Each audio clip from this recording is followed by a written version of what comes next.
3. I'm sorry? 3. I use 3% of my brain? Yes, don't worry about it. Everybody on Earth uses 3% of their brain. 3 to 5%. That's why they're there. 3? 3%? 3%? You mean nobody on Earth uses more than that? When you use more than 5% of your brain, you don't want to be on Earth, believe me. Well, not that your takeout places aren't lovely, but there are many more exciting destinations for smarter people. Now, being from Earth as you are and using as little of your brain as you do, your life has pretty much been devoted to dealing with fear. It has? Well, everybody on Earth deals with fear. That's what little brains do. What are little brains? That's what we call you folks behind your back.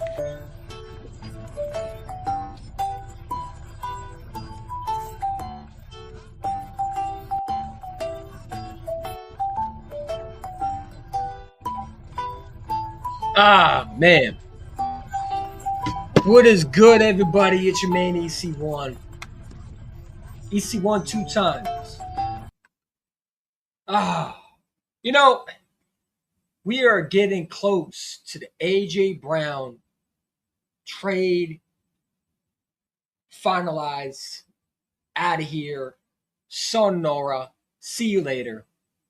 And we get to see what Devontae Smithy, the number 1 wide receiver, the Heisman winner, the Super Bowl champion, the biggest catch in history in the Super Bowl, the dagger himself. See what this kid can do at 27 years old. And a lot of people are sleeping on Devontae Smith, man. You know, I don't know what people forgot Devontae Smith was. They forgot how good this kid can be.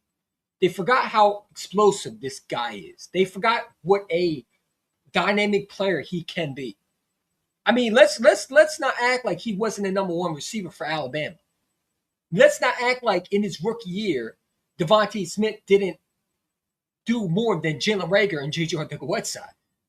But since A.J. Brown has came here, we have shadowed Devontae Smith like he can't be that guy. And I'm here to remind you, yes, Devontae Smith can be that guy. We all got to relax, man. Yes, A.J. Brown, it's sad what happened, but it's time to turn the page. It's a new era. It's a new era. It's a new leaf, man. And Devontae Smith is that dude that can come in right away and be that number 1 receiver. He has put weight on, a little muscle on, and he's ready to go. Whether what happens to A.J. Brown or not, whether he stays, gets traded, I still think Devontae Smith still can be that number 1 guy. But we also heard a lot of rumors about the A.J. Brown trades, and I do think it's going to eventually happen. Now, my thing is, as we get into a little bit to June 2nd, that's when the trade happens, right? That's where we decide where A.J. Brown is. Good evening. How you doing, Daniel Breeze Sports? How you doing, bro? I'm feeling good, man. I'm feeling good. And Des Eagle 90 will be joining at 9:30, hopefully. He said he might. We'll see what happens. So we get to talk some football. But, you know, a lot of people forgot that 2 things. Number 1, Jalen Hurts is a elite quarterback. Jalen Hurts will be fine in the system. I love the disrespect to my quarterback. Because last time they disrespected my quarterback, we've been to 2 Super Bowls when we won one. I like how they hyped the Dallas Cowboys up. Pick the Cowboys to win the division. Pick the Giants to win the division. Pick the Commanders to beat us. I saw a mock draft, mock schedule release where they had the Eagles going 10-7. Now remind these people when it doesn't go their way, they're going to be the same ones say, "See, I told you the Eagles were all stacked up and stuff like that." But they don't even have Devontae Smith. Look at the disrespect they have for Devontae Smith. Devontae Smith is a number 1 receiver. According to a lot of people, he's not a number 1 receiver. But when Devontae goes off with no A.J. Brown, what are they going to say? Are they going to give Jalen Hurts his respect? No, they won't. They'll sit there and say Devontae Smith is carrying Jalen Hurts. Devontae Smith is carrying Jalen Hurts. You still got Saquon Barkley, Tank Bigsby. Jalen Hurts didn't do nothing because they'll never admit they're wrong. And it's hilarious. Let's remind everybody that when A.J. Brown came to Philadelphia, he wasn't the player that he was in Tennessee. Not even close. He was a good football player, but he wasn't a top 5 wide receiver. I was arguing with people at my job at home when I was at Restaurant Depot, telling people AJ Brown was going to be better than Justin Jefferson in Philadelphia, that he was going to win a Super Bowl. So don't tell me what AJ Brown was, because I know what AJ Brown was. Jalen Hurts made AJ Brown AJ Brown. Jalen Hurts is going to make Devontae Smith forget about AJ Brown. Now, you're not going to totally replace AJ Brown's production, his big body frame, the way he could go up and get that ball, but you can replace the production he had on the field. You still can get guys making plays, and you can do different designs. That's what good play calling does. Okay? Sean Mannion is going to bring that design reads, the design offense, the Sean McVay offense, which I heard is going to be a little different. So no Nick Sirianni. Step away. Let the offense corner do his job. Step away. You know what I'm saying? I'm excited, bro. I've never been excited for an offseason. No, I lie. Every year is an exciting offseason. But I'm excited for the season because I cannot wait to see what this offense does. Mekhi Lemon. People sleeping on him. Oh, he's too small. Did you see how big he was? You see how tall he was? You say he's small? He's the same size as all these other receivers in the league. He's the same size as all these other receivers that were drafted high, that were above him in the draft. What are we talking about? That's why I keep saying, man, when you got small brains in the chat or small brains on YouTube, and you got people who just say stuff. They just say stuff, man. 3. I'm sorry? 3. I use 3% of my brain? Yes, don't worry about it. Everybody on Earth uses 3% of their brain. 3 to 5%. That's why they're there. 3%? 3%? You mean nobody on Earth uses more than that? When you use more than 5% of your brain, you don't want to be on Earth, believe me. Well, not that your takeout places aren't lovely, but there are many more exciting destinations for smarter people. Now, being from Earth as you are and using as little of your brain as you do, your life has pretty much been devoted to dealing with fear. It has? Well, everybody on Earth deals with fear. That's what little brains do. What are little brains? That's what we call you folks behind your back. We call them little brains, man. I'm sorry? We call them little brains. 3. We call them little brains because the brain cells are the size of a peanut. Saying Devontae Smith isn't a number one receiver is a little brain activity right there, man. It's just stupid. We know Devontae Smith is a number one receiver, so why are people saying that? Why are people saying that? And you know what's amazing? There is a lot of division rivalry. Yes, don't worry about it. There's a lot of people in their division that are over there hyping themselves. Commander fans, Cowboy fans, Giant fans, that forgot who Devontae Smith was.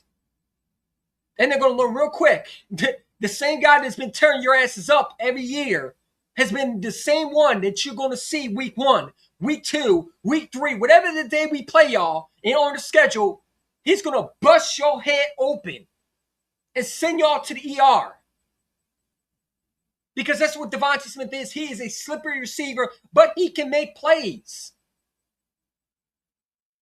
Nobody put AJ in the top 5 when he was in Tennessee. No, they haven't. And that's the sad part about it. People want to rewrite history.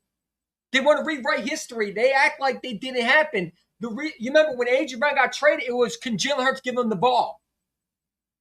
Can Jalen Hurts work with AJ Brown? Is Jalen Hurts able to throw him the ball? AJ Brown can't stay healthy. Devontae Smith is too small. Now it's Mekhi Lemon is too small. Come on, bro. What are they talking about?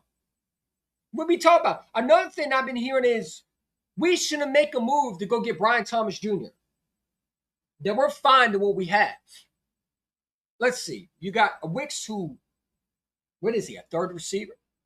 Marquise Brown can't stay healthy. Who do you have? And you got a rookie receiver in the first round that you're hoping could be a guy. I think that anybody who says don't trade for Brian Thomas Jr. should just stay out over there and not know football. That's just my opinion. Smith, Lemon, beat Brian Thomas Jr. would be a scary trio. It would be a scary trio. Brian Thomas would be your number 2 with Devontae Smith. And then you put Mekhi Lemon in his slot. We're going to talk about that too. So let's bring that up real quick. So we've been hearing a lot of rumors about A.J. Brown trades. The Kansas City Chiefs been one of them. I don't know why people are sitting there saying Brian Thomas Jr. wouldn't be a good pickup. He's only been there for 2 years in the NFL. Now, if Jalen Hurts can make A.J. Brown elite, what do you think he could do with Brian Thomas Jr.? Who's just absolute burner. Who can go one, when he catches that ball, he's out the door. He has the speed. He has the athletic ability. He can go up and make those catches. He's long rangey. I think it would be a nice compliment. And I ain't going to lie to you. Someone said, would you rather him getting traded to the Patriots or the Jags? I'd rather him get traded somewhere where we could get a player in return. But I keep hearing people say, Jalen Hurts can't throw the ball. And you know, we got to stop saying that, bro. We really got to stop saying that. You sound stupid when you say stupid shit like that. Because when you look at the evidence from the tape, this was Jalen Hurts in 2025. Talking about he can't throw the ball. Solid fake to Saquon right there. All right, step. Look at that. Throws an absolute dime. What do you mean he can't throw the ball? Well, like people forgot Sean Mannion. It's not a different offense. He is bringing the same offense that Jalen Hurts succeeded in 2022 with Shane Steichen. Maybe just a little bit more different style offense, but it's pretty much similar. What do you mean Jalen Hurts can't? Like I love how people tell me that Jalen Hurts can't thrive under this offense. Just like they told me that this man couldn't read a defense. Just like this man told me, just like these people who supposedly know football tell me every day that Jalen Hurts has a noodle arm, but he's the best deep thrower in the NFL. He's the best deep thrower in the NFL.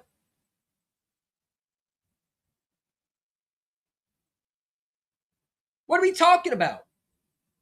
What are we talking? This is proof that people don't know what the hell they be talking about. And then they make me mad when they see dumb stuff like Jalen Hurts can't throw the ball. Bullshit. Look at him under center. He's going to struggle in this. Look at him under center. Hold on. Let me mute this guy. I want to get copyright. Look at him under center. What do you mean he can't throw the ball? Here, let me make it big for y'all. Since y'all have big mouths but have no IQ. Look at it. Under center. Throws a dime. Beautiful dime. What do you mean? That ain't a good throw? Under center. For a guy that doesn't like throwing under center, he sure can throw under center, right? Because that's a dot right there. A dot. Only where his wide receiver can go and get that ball. So people run around here and talk about A.J. Brown wants out because of this quarterback. Get out of here with that, man. Look at that dot. Imagine what Sean Mannion can do with this quarterback, bro. If you know what Jalen Hurts is capable of, then you better understand Sean Mannion's going to bring that same style offense, a little bit different, more details, unlike Kevin Batula, who had a limited play style ability to call plays. This guy can call plays, hopefully. That's what we hope for. And I do think Sean Mannion will be able to do a job right. I do. I trust Sean Mannion. I think Sean Mannion's going to be a really good offense coordinator for us. But people run around here talking about he can't throw the ball or he can't play in the system. Well, this is the system Sean Mannion's bringing. Look at it. Read the defenses. Someone said he couldn't read a defense. He can't throw. Can't throw from it. Can't read defense. Really? Because I could have swore Look at him throwing the ball right here. Shut up. Stop the nonsense. It gets old, man. I'm tired of these Pee Wee Hermans running around here with 3 brain cells in their freaking skull and think they know football when they never watch film or anything like that, but they want to judge a quarterback off highlights.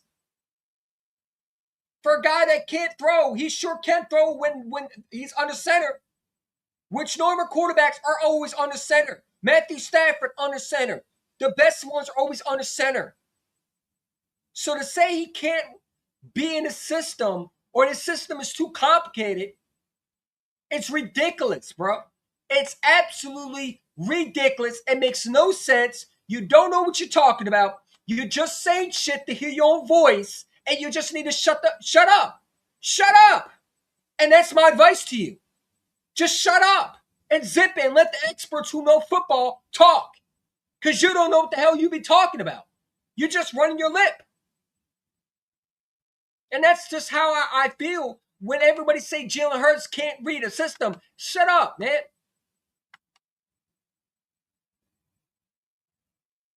Sean Mannion is going to be perfect for Jalen Hurts. They're a match made in heaven. If he brings that offense, which looks like Sean Mannion's running this offense, and Nick Sirianni's out the playbook, hopefully, Jalen Hurts is going to thrive. He's going to be in the conversation for MVP this year.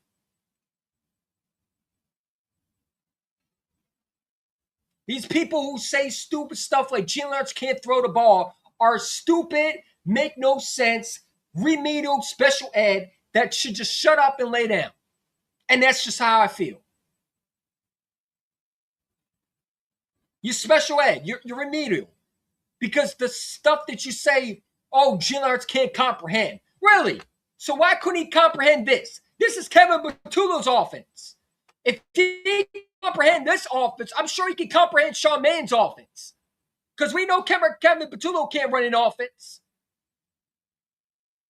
This was against the Chargers, the top 5 defense. Look at that. Reads the defense, knows where the ball is, throws absolute dime. Stop it, man. We're not going to play games with these Pee Wee Hermans who talk out their ass and say stuff like Jalen Hurts can't throw the ball. Man, bye. Go ahead and just sit this one out.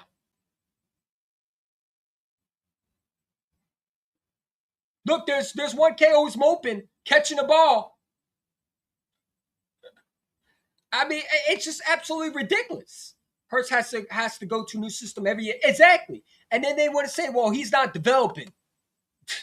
Well, I mean, if you got 11 different offense coordinators every year and you can't even get more than 2 years of your offense coordinator before they leave, what do you think is more likely going to happen? You think the quarterback's going to magically develop under your nose? No, it takes time. And that's why I say that we need to give Jalen Hurts the right system. For so many times, we've seen Nick Sirianni be in the way. And this is what I argue with BG31 and all these people who defend Nick. Nick Sirianni is in the way. And when he's not in the way, we go to Super Bowls. We're in the NFC Championship games. For a quarterback that supposedly can't win and is supposedly not elite, he's been to 2 Super Bowls. All these other quarterbacks can't even get to 1.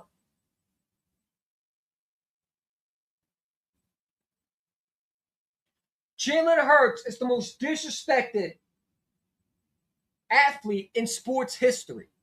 For a guy that is supposedly does everything that every quarterback is asked to do since they've been drafted, we just want to shit on him and say he didn't do nothing. It makes no sense to me. And these people who say stuff like he can't read a defense, well, there's your proof right there he can read defense. That's tape right there.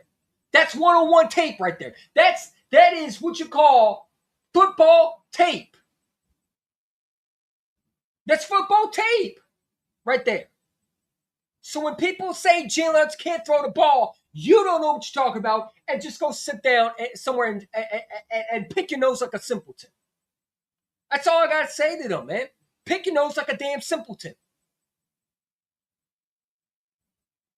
I mean, that's just how I feel But let's get into this A.J. Brown stuff. Everybody on earth uses 3%.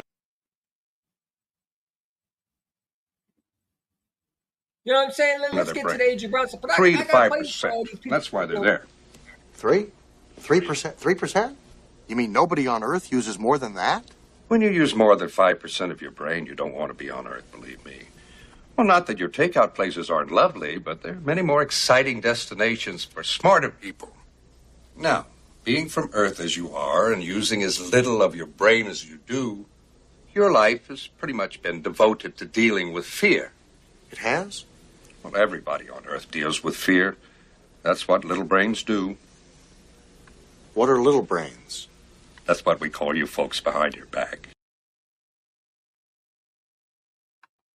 That's what we call these people, little brains, who don't think, who say stupid stuff because they hear ESPN. Jalen Hurts can't throw the ball. What? He's throwing the ball right now. Are we just going to ignore the tape? Let me know. Are we just going to ignore the tape? Like we didn't just watch Jalen Hurts throw a dime. Look at a dime.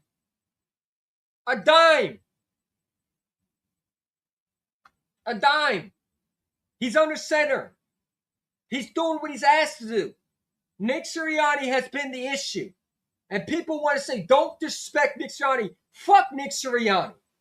Fuck him. He's made my quarterback look the way he is for the last 4 to 5 years. Yeah, I said it. Fuck Nick Sirianni. That coach the most overrated freaking head coach in the NFL. I mean, I'm tired of these Nick Sirianni boyfriends, man. You wanna praise the head coach, but don't want to praise the quarterback that's been bailing his sorry ass out for 5 fucking years, man. Let's just keep it real. Let's keep it real. I'm just being real. Fuck dude. Claps in 2 straight years and you want me to respect him. Mom, bro. What are we talking about? I've said it all along. Put Jalen Hurts in McVay offense and see what he would do. Put Jalen Hurts in the same offense as Justin Herbert's offense and let's see what he would done. I bet you they go to 2 Super Bowls. I bet you he would take Justin Herbert's team further. Stop playing with my quarterback.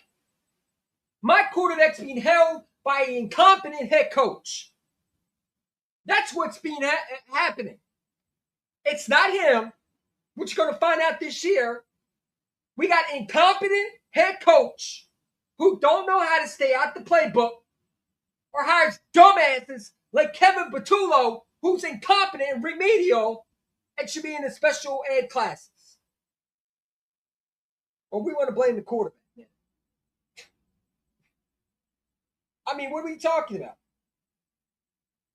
The shit that they do, bro. The shit that they do.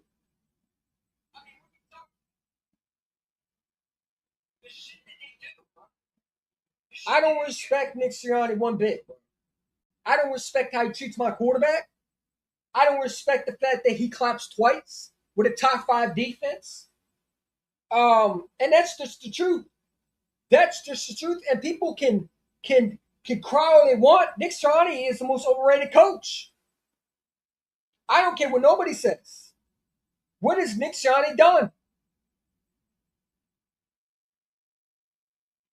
What has he done?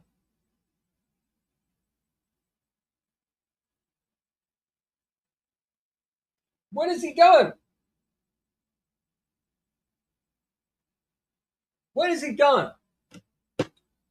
Look at this clown. Stop disrespecting Nick Sirianni. Man, fuck Nick Sirianni. And fuck you too, jabroni. You coming on my chat and telling me what to do. Fuck your coach. I stopped disrespecting Nick Sirianni when that fucking bum decides to grow a pair and stop fucking hiring incompetent doofuses as an offense coordinator. I stopped disrespecting Nick Sirianni when he can actually win a fucking game without Jalen Hurts. How about that one? I stopped disrespecting Nick Sirianni when this motherfucker when he finally deserves his credit and actually can call an offense like the genius he's supposed to do. Fuck that head coach and get the fuck off my page if you don't like it. You don't get to tell me what I cannot say. That coach is the most overrated coach. Name me another coach that had 2 collapsive seasons and kept his job. Go ahead. Go ahead. Tell me another coach that would have the same beneficials like Sean. You really think that he's a top 5 coach? What are we talking about? Is he better than Sean McVay? No. Is he better than Kyle Shanahan? No. He's not. Is he a top 5 coach? Because he's really not. Tell me he did stop disrespecting Nick Sirianni. Kiss my ass. Kiss my ass. Nick Sirianni's a bum. He's an absolute bum. He's the reason why Jalen Hurts has been talked about like he's a bum when he's not. He's held our offense for so many years because he wants to play that bend and break shitty offense of style that don't work in the NFL. The offense he has is so stale. A 3-year-old can see what's the problem is. And the offense coordinator he hired couldn't even see that from a mile. That coach is the most overrated coach. He's the most overrated. What has he done? Collapsed 2 straight years with talent rosters. Top 5 defense. Couldn't win with that.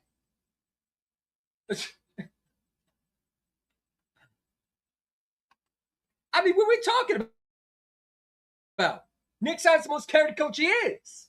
He definitely is. Don't tell me to stop disrespecting Nick Sirianni. Fuck you, punk. Fuck the dude. I don't understand how people can sit there and respect that fucking coach. Oh, Nick Sirianni's the most winningest coach. Who fucking cares? He's winning because of talent. Not because he's a good coach. No, but I appreciate you for coming in. Sorry to get on you like that, but I don't like that coach.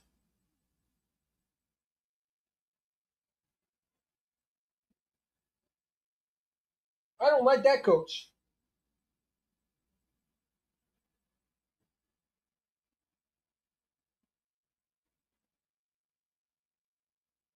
They're over there telling me to stop disrespecting Nick Sirianni. Well, come on, bro.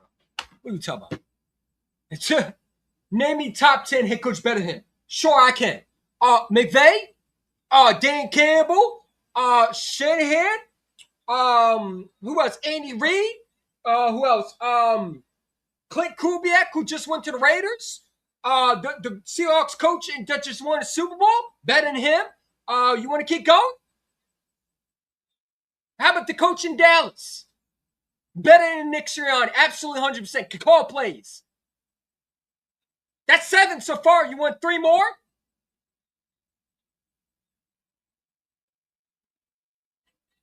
Ben Johnson? Want to keep going? I can name you 10 different better coaches than Nick right now that can win with this roster last year. Give me Ben Johnson with this roster last year, and let's see what he would have done. Give me McVay with this offense, and let's see how many points Jalen Hurts would put up. You really think Nick Sirianni could go to the Rams and do what he did and win a Super Bowl with that roster in LA? I don't think so. We got to stop trying to make Nick Sirianni like he's this god that if we let him go, someone said that if we let Nick Sirianni go, we won't win again. We would win more. Do you know how many Super Bowls we win without Nick Sirianni? Y'all really think Nick Sirianni is the real genius behind his offense? Is that what y'all think? Y'all really think that we can't win without Nick Sirianni? Is that what y'all think? Shane Steichen, thank you. Another better head coach than Nick. Kellen Moore. What is Nick? What has he done? The man is carried. Carried. He's not a coach. He's a cheerleader on the sidelines.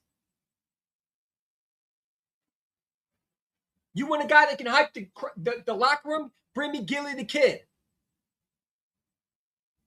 He will take Nick Sirianni's job in a heartbeat. What does Nick do?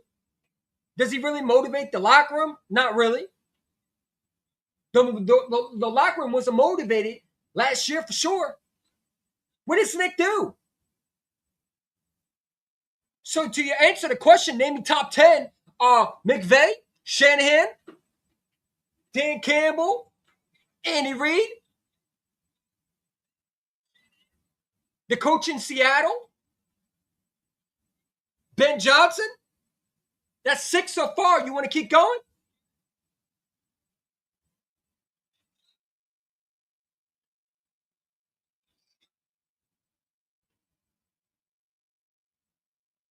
What's that Vikings offense coordinator head coach name? I take him over Nick. That's 7. You want to run around here talking about Nick Sirianni, man? I hate these type of fans right here, man. That want to stick ride Nick Sirianni. Oh, Nick Sirianni's a top 5 coach. Come on, bro. Nick Sirianni's the most overrated, overhyped coach I've ever seen. The man is literally carried every day by an MVP, a Super Bowl MVP, top 5 quarterback that he can't even make decent. The quarterback has to make him better because he can't do his job. And a top 10 defense that he wasted. Stop hyping this coach like he's a freaking genius. He's not. You really think he can win with the Browns? You put Nick Sirianni on another damn team, he would be fired in 2 years. Just being real with you. You think he can win with the Jam Jets? You think he can win with any other offense but the Philadelphia Eagles? No. No. He couldn't. And you're lying if you think he can. What gave you criteria that Nick Sirianni is a better coach than Sean McVay? Because he beat him? He beat him because he has good offensive coordinators. Now, show me when Sean McVay has good offensive coordinators. I believe they were in the Super Bowl, right? You put Sean McVay on his Eagles team right now with Howie Roseman building around him, and you tell me what Sean McVay's record would be. You tell me if you put Kyle Shanahan on his Eagles team right now with the talent he has, you don't think he can win with Super Bowl Jalen Hurts? You're lying if you don't think they can. The false narrative that Nick Sirianni is a top 5 coach is laughable. It's laughable. He's the most winningest coach. So what? And Dak's the most winningest quarterback in the division and can't win it. Who cares? Who cares? That's what I hear when I hear Nick Sirianni. I hear where Dak Prescott owns the division and he's 29 and whatever the record. Who cares? Who cares? I don't give a shit what Nick Sirianni's record is as a coach. Because when I watched the last 2 seasons for him to be the coach, we were out one and done out the playoffs because of him. So miss me with that bull honky saying he's a top 5 coach when I've seen better coaches with less talent win more games than he did with a full roster. Like Kyle Shanahan, where he had his quarterback injured and he could win a couple games. When I saw Jalen's injured, he could have won 1 fucking game with him without him. That's just the truth. Nick Sirianni is Barry Switzer of the NFL. So for people to say he's the most winningest coach is bullshit. It's bullshit. And I can name you top 10 better coaches than he is. Absolutely.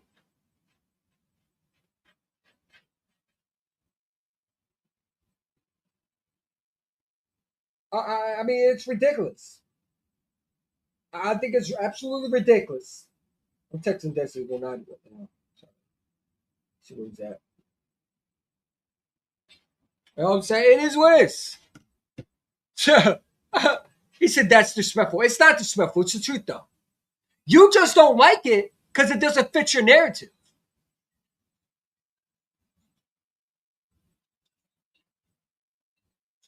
It doesn't fit your narrative.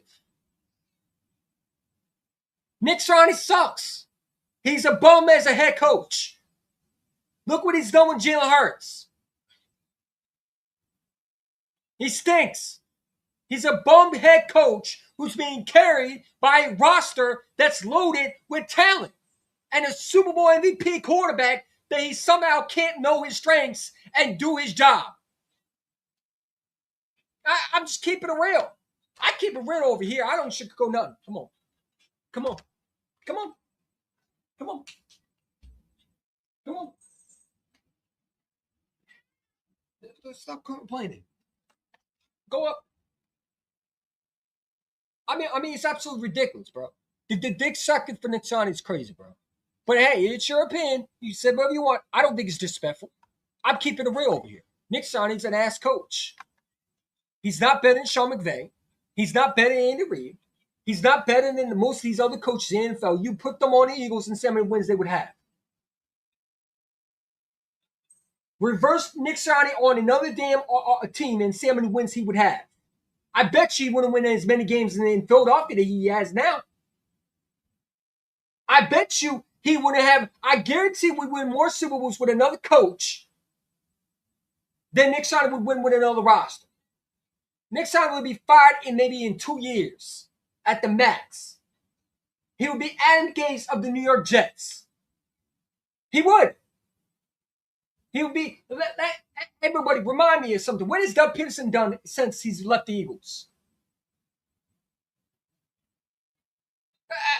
What has he won? Went to the Jags, couldn't do it. What has he done? Put Nick in Cleveland, he would be fired in week 2. Facts, he would be. He would be. Put him on the Jets. Like someone said that we wouldn't win many games without Nick. You're a damn fool. You're a damn fool. We would win more games without Nick. Because Nick Sirianni is the reason why this offense has been held back from scoring points. And my thing with BG31, me and him go back and forth, and I rock with BG31, but I disagree on him on this one. Just because we win games does not mean that's good enough in the NFL. We're winning games because we're bailing out this coach. But he is playing this he's calling this prevent offense, and it's killing our quarterback. It really is. It's killing our offense. It slows momentum. It slows drives. And it just makes you look like a shitty team, bro. It's not exciting. I like excitement.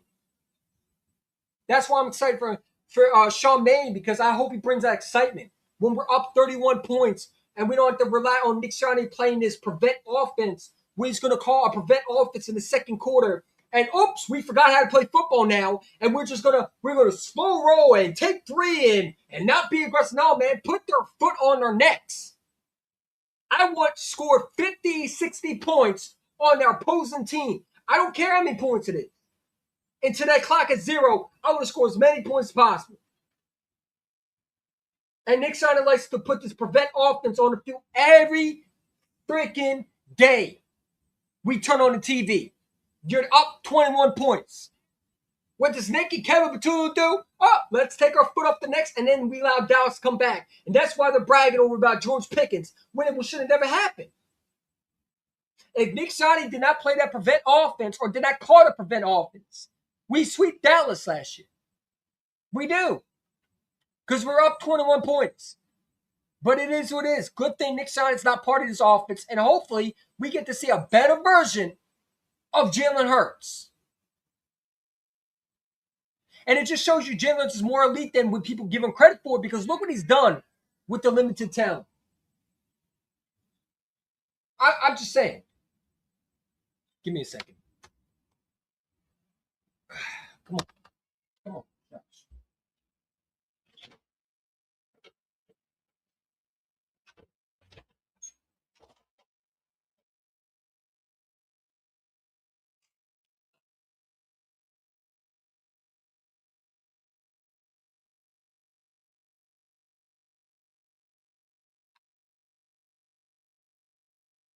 All right, there we go. But no, I mean, it is what it is. I don't give a shit if it's disrespectful. I told it how it is, man. You can get the fuck off my stream if you don't like it. You ain't gonna tell me what I cannot say. I don't know who the fuck y'all think you are. Respectfully, I'm just being real. And I keep it real over here. I don't sugarcoat nothing. I'm not going to kiss Nick Shannon's ass. That's not what I do. You want a Nick Shannon cheerleader and pom-pom, there's plenty of Eagle consecrators out there that will kiss his ass. I'm not one of them. When this guy has shown me twice in a row in 2 straight different seasons of a roster loaded as much as possible, with talent loaded from the back to the front of how incompetent he can be, you don't get respect to me. When you hire dumbasses like Kevin Patullo, who's out here bragging about how I build the roster. You didn't build shit but a fucking shit show. Then you go ahead and lie and talk about you built something. But you hire goofballs and you want me to sit there and say Nick Shannon is a great coach. Get out of my face, man. Kevin Patullo out here lying to me, you built something. You build what, bozo? You built what? You built a clown show? A circus? What'd you build? A commode to flush every offensive opportunity in the goddamn toilet drain? What'd you build? You didn't build a championship.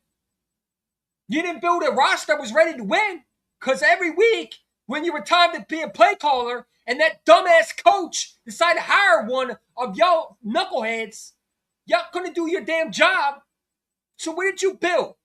How can you sit there to the Miami Dolphins press and talk about you built something when you didn't do shit? You lying scumbag piece of trash. I don't understand that. How can you sit there and be deceitful and lie and say you built something? You 2 brain-dead dumbasses that hold the Eagles back. The one stays in Philadelphia, supposedly, and that's Nick Sirianni. And the other one should be fired week 4, and name is Kevin Patullo. Thank God he's not our offensive coordinator anymore. But everybody's talking about, what are you worried about the most this season? It's Nick Sirianni.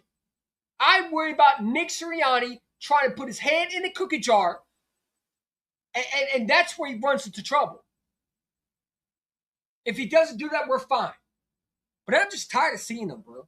I ain't gonna lie. I don't like him. Never did. He always seemed to me a child more than a head coach. And then people want to tell me stupid shit like, name me top 10 better coach than him. Shit, McVay? Kyle Shanahan? Which one? Do you want to talk about guys who could call plays or guys who could win in general? Because we talk about play callers, Nick is not one of them. I keep saying it. Put Nick Shannon on the Cleveland Browns to see how many games they would win. I bet you they'll win 2 games. They probably go only 18. Do you honestly think that Nick Shannon is a better coach than Sean McVay? Raise your hand if you think that. I don't think so. I don't think so.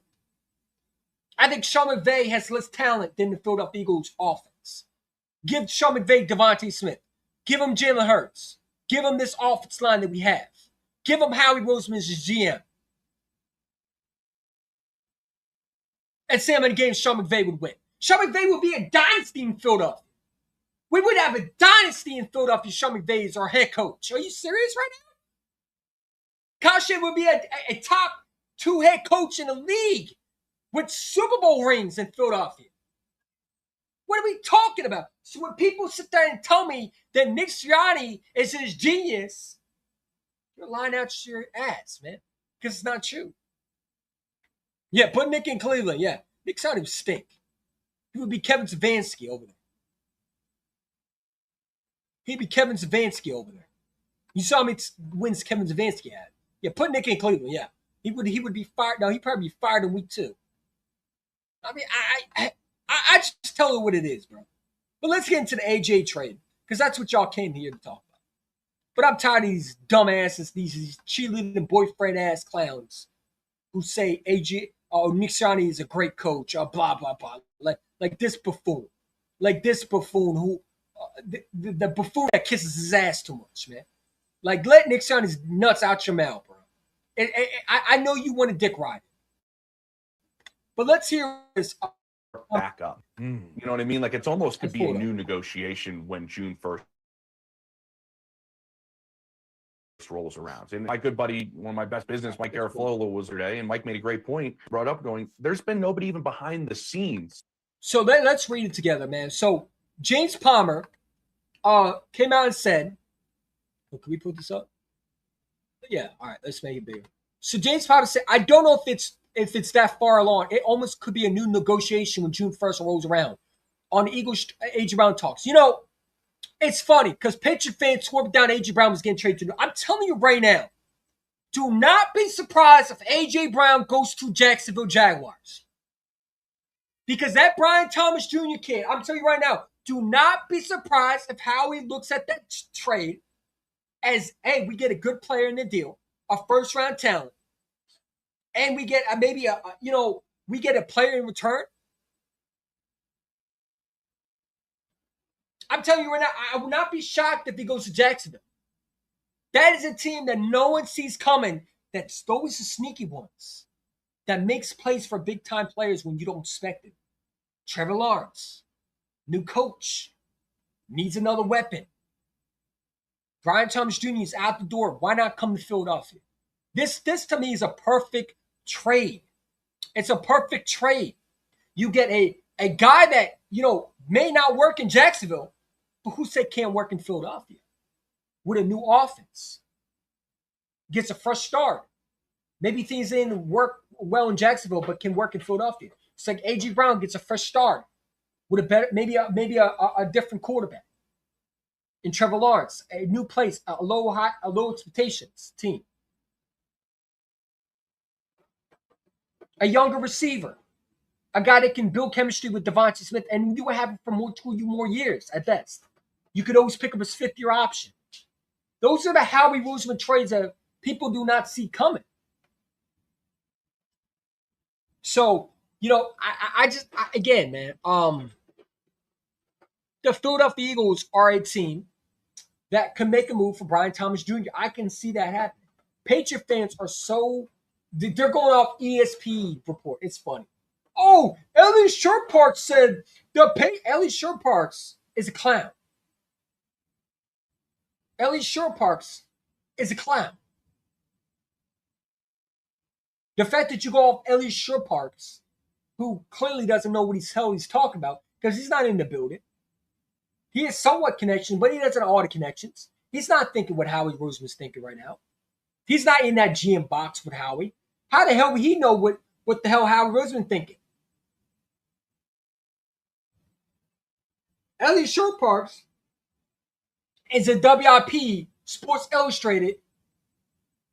I'm sorry, a WIP journalist.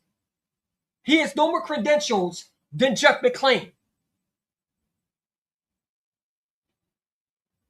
Let's just keep it real. He's a Philly beat reporter. He doesn't know any more than Adam Schefter does.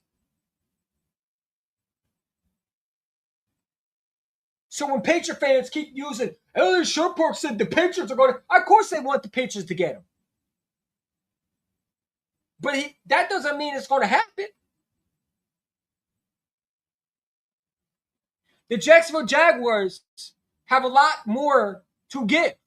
They got a receiver that could dangle the carrot. It's like a carrot that you're dangling. What is looking juicier?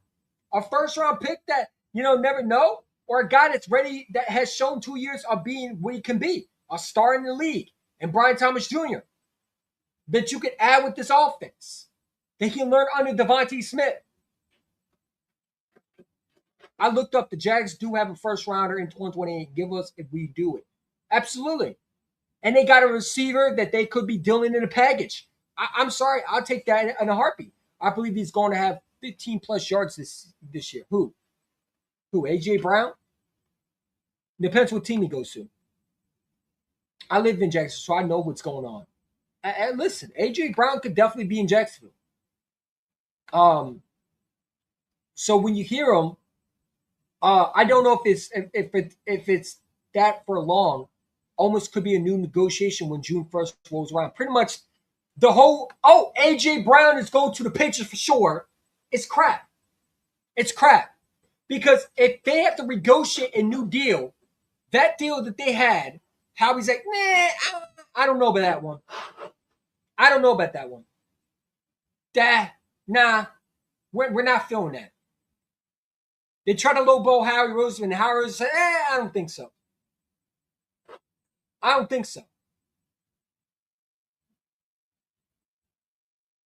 I'm telling y'all, keep your eyes on the New Orleans Saints. Kellen Moore, former offensive coordinator, worked well with A.J. Brown.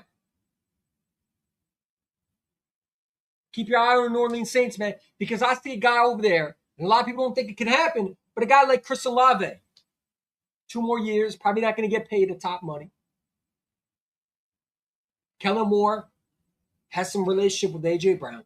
You got to look at the relationships of where A.J. Brown might want to go to. Maybe not just New England, but there's other guys. You know, if he goes to New England or the Jags, he will have 15-plus yards. A.J. still has 2 dominant years left and truly believe that. Oh, I do too. I think he can definitely ball in Jacksonville. But at this point, we got to stop saying what A.J. Brown. A.J. Brown is out of here. I want the best for what our team is. I don't give a shit where A.J. Brown goes to. I could care less. I could give a shit where he goes to. Just give me the best value. Give me the best value. And that's just how I feel. Like, you know what I'm saying? At the end of the day, I don't care where he goes. Just give me the best value. The only thing I don't want is, I heard the Rams are interested. I don't want to send him to the Rams. I don't want to send him to the Rams. What's up, my guy, Desi Unani in the building? What's up, dude? What's going on? What's going on?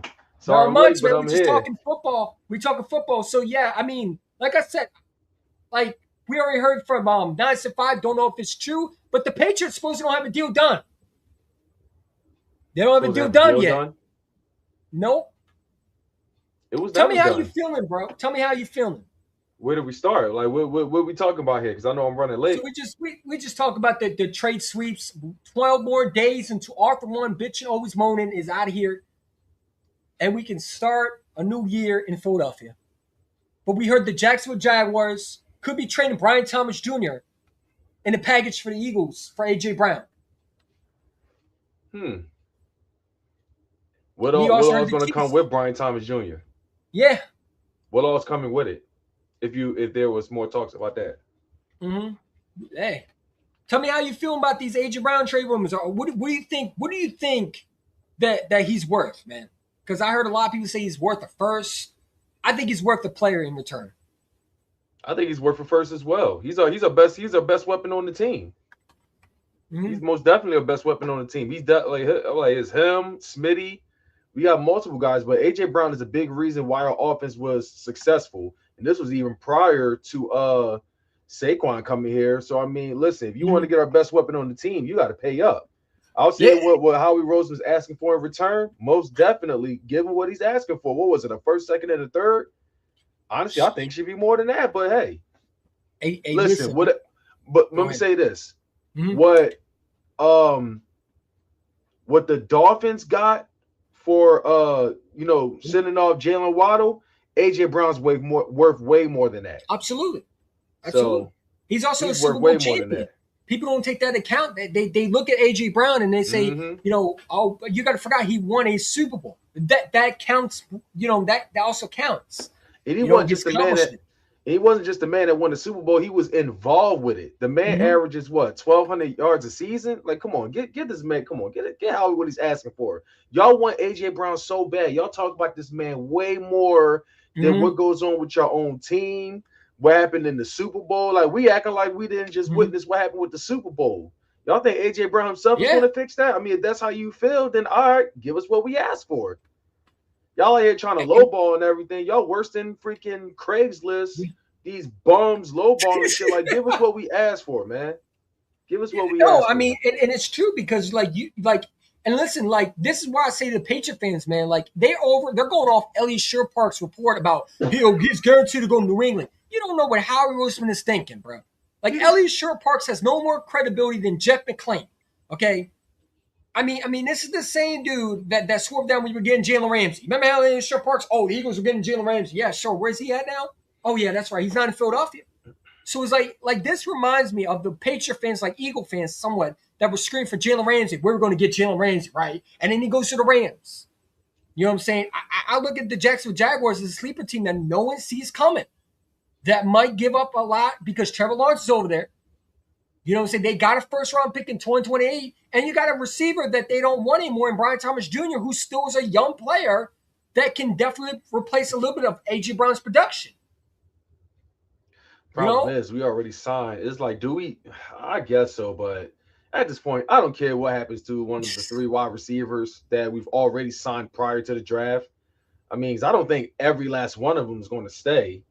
No. I just felt that it low key looked like a desperate move by Howie, trying to find a replacement for AJ Brown, and then we just drafted one, and now we're going to trade for another one. It's like we're low key definitely starting to look like a super team on the offense. And to be honest with you, I'm not really a fan of that super team wise. And mention, I think almost all 3 of them, well, maybe not Daltavion Wicks, but everyone else going to be free agents. Like I want guys to stay for multiple years. Absolutely. And we also heard this too. The Chiefs who are on the AJ Brown short list are not expected to revisit the trade for him despite the Rashid Rice situation. But they said, do they circle back, maybe look at the idea? I mean, this report, KC's not expected to revisit the trade. I don't know why it's a big story, but I saw this too. I don't think Kansas City's going to make a move, man. That's not the type the team that would do it. But you never know. I mean, I think the team is Jacksonville. I think the team is everybody got to watch for is the Jacksonville Jaguars. The Jacksonville Jaguars are a team that, we've been hearing a lot about, could A.J. Brown get traded to Jacksonville? And that's a team where, maybe you need a wide receiver because of, Brian Thomas Jr., who has been in the mix of, been in the package. There's been rumors that he might be involved in the package. And if you're Howie Roseman, why not take a chance on him? Say if you could get a wide receiver and maybe an early second round pick, I mean, that's essentially more than you expected to get in the first place. If you can get a starting caliber player that can come in and replace A.J. Brown, I think you got to pull that trigger, don't you think? Yep. But let me tell you this. I got these receipts saved up for these Patriots fans. I'm telling you. Because as we're talking about it, I'm looking at these receipts right now, and I got to say, the glazing, the glazing of these Patriots fans, man, y'all better hope he doesn't go to Jacksonville. I got to say that right now. I mean, Jesus. What's this guy Savage Boston was saying? A healthy Drake May, A.J. Brown, significantly improved offensive line, a fullback, improved edge rusher, smash mouth football. The Seahawks might have a tougher time. And these guys are talking as if A.J. Brown is already a Patriot. But I'm getting lost. They talking like we have no leverage. They talking like we don't have no leverage. Like we have all the leverage in the world. We don't need to send A.J. Brown to New England because his name is A.J. Brown and he's a Patriot fan. We can send him whatever he wants. I mean, whatever we want to send him. Matter like we get the Patriots best fans value. clearly don't know. You're right. These Patriots fans clearly don't know. Like they're acting like they're not that. Like the fact that they even try to judge our fan base, try to question our, class or whatever, trying to say we're the most scumbags. Y'all the most racist fucking fan base in the NFL. What are we talking about here? All it takes is one drop by A.J. Brown. Ninja, catch the damn ball. It's all just you wait. Just you wait. Oh, and we heard Brian Thomas Jr. has been brought up in the A.J. Brown trade rumors, which would send him to the Eagles to join Devontae Smith, Mekhi Lemon. The odds of getting traded has jumped to 14% on Polymarket Sports. I mean, if you could get a Brian Thomas Jr. with the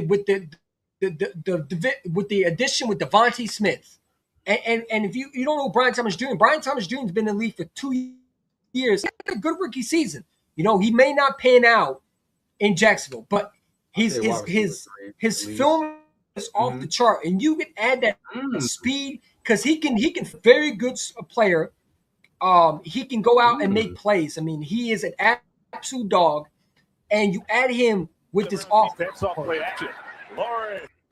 but you can add him with this offense. I mean, you've seen the production on the field. I mean, you add that to this receiving core, that type of production with Jalen Hurts and Devontae Smith and Kyle Lemon. This offense is going to be, I think, can definitely take a step up without A.J. Brown. And I do think the play calling, I mean, look at this, kid can fly. So we're not going to sit there and say he's not a scrub. This guy has ability, and I think that's what the Eagles are looking for. Is someone that's okay. You get him essentially with the A.J. Brown package. I think that's a good deal. You get a player that can come right away.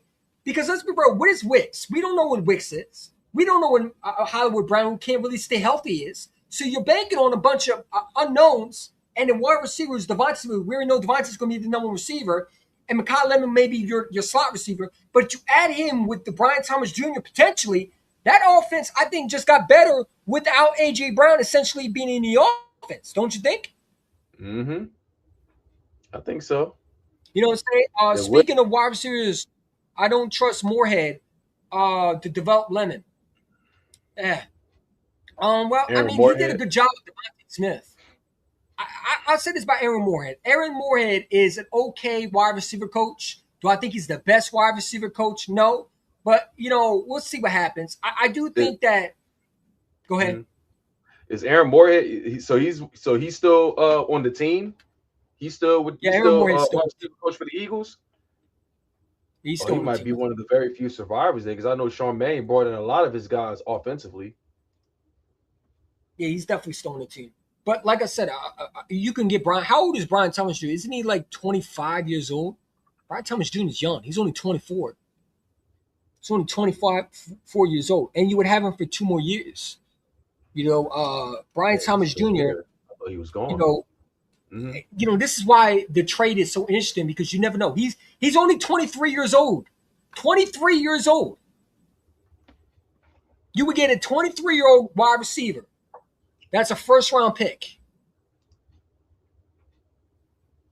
You know what I'm saying? I mean, it's getting closer. We might be seeing other teams involved, but the fact that we've been hearing rumors about it, we've been hearing the rumors. I mean, if you could add a wide receiver in this trade with A.J. Brown, do you pull the trigger?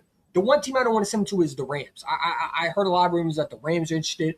Don't send him to the Rams. I want to go to the Rams, though. I want them to see these other Eagles fans on social media. They're not understanding how dangerous the Rams would be with A.J. Brown. You got A.J. Brown. I don't know Puka, whatever is going on with his situation. You got A.J. Brown, Puka, and Devontae Adams. Like, bro.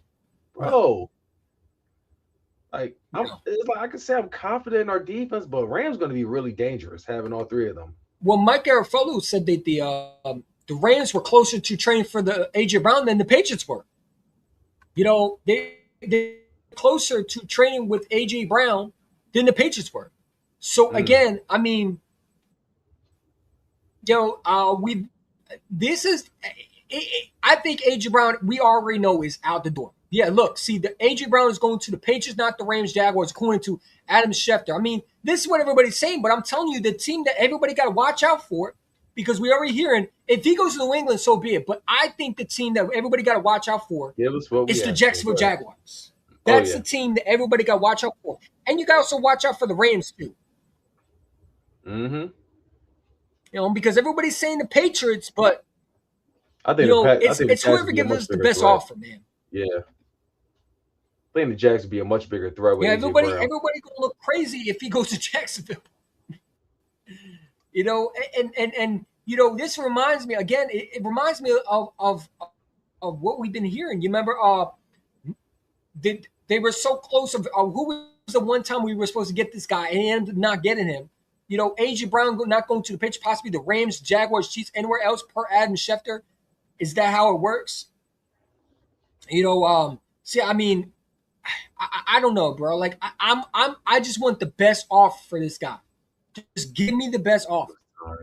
Just don't send him to the Rams, because I don't know, man. The Rams. Now, if you get a first-round pick, would you trade him to the Rams?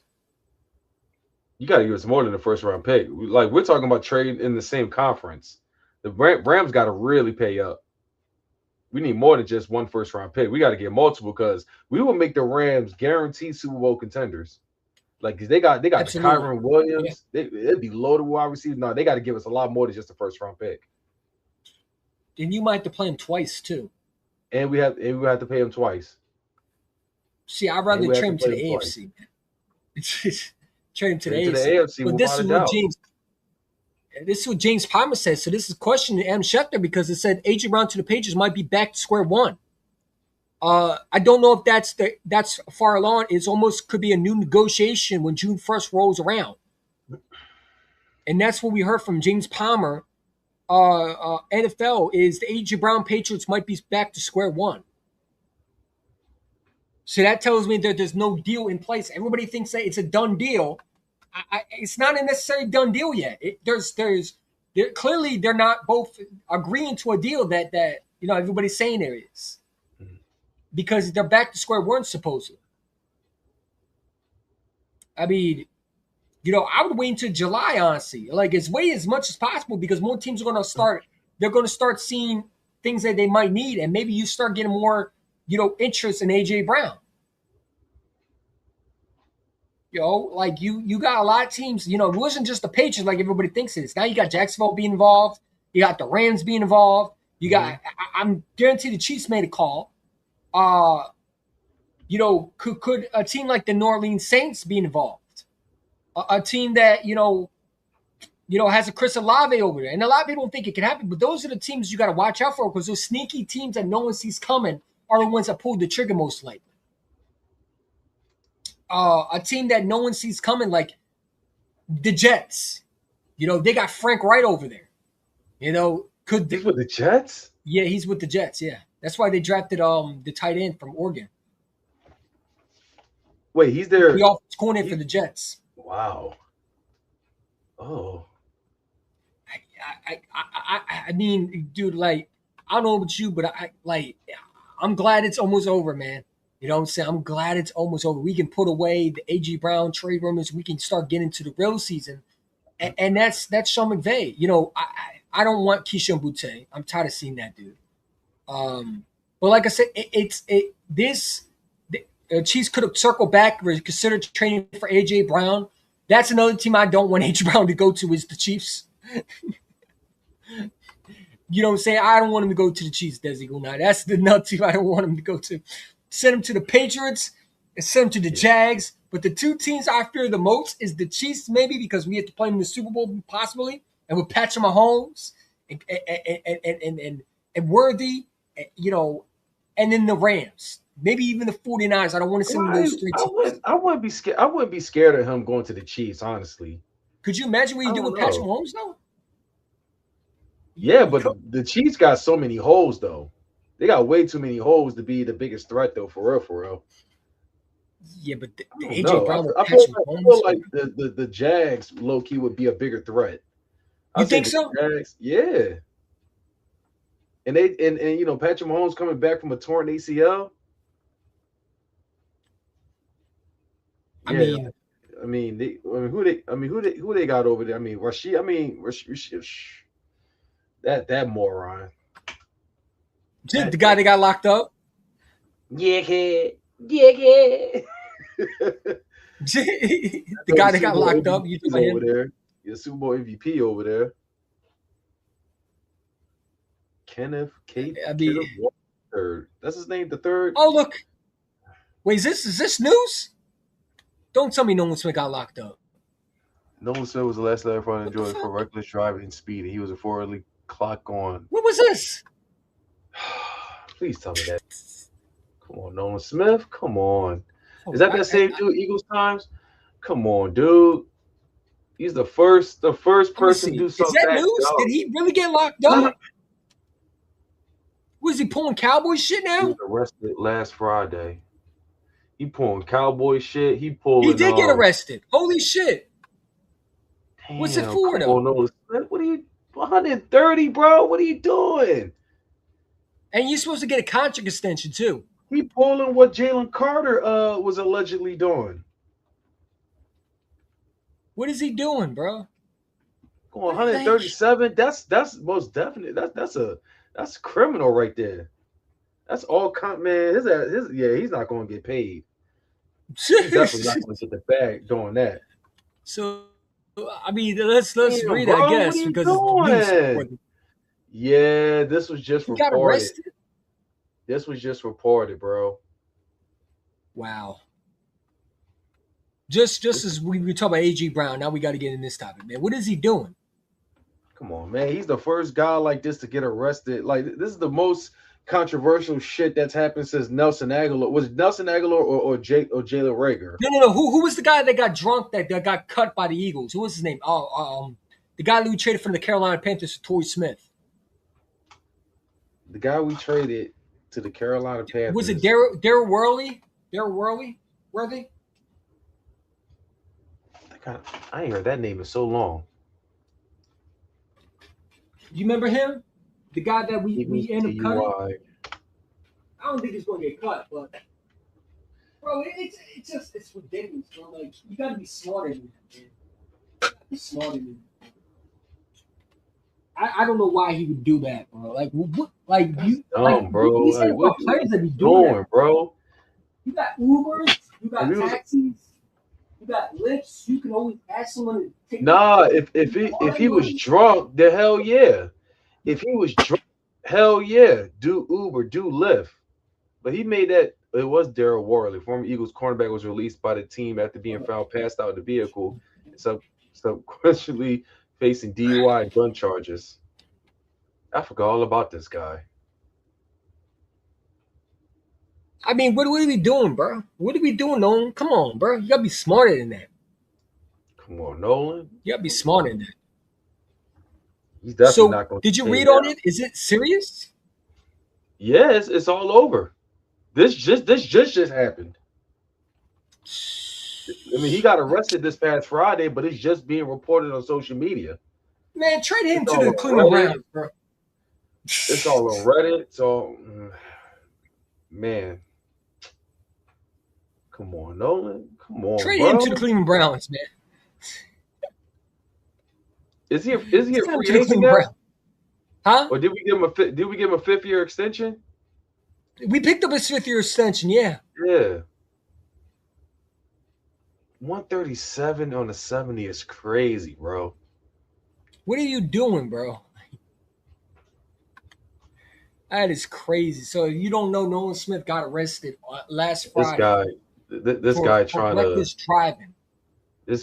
make excuses for him, talking about boy wear glasses. He couldn't see the speed limit. Come on, bro. Too soon. Probably had context too.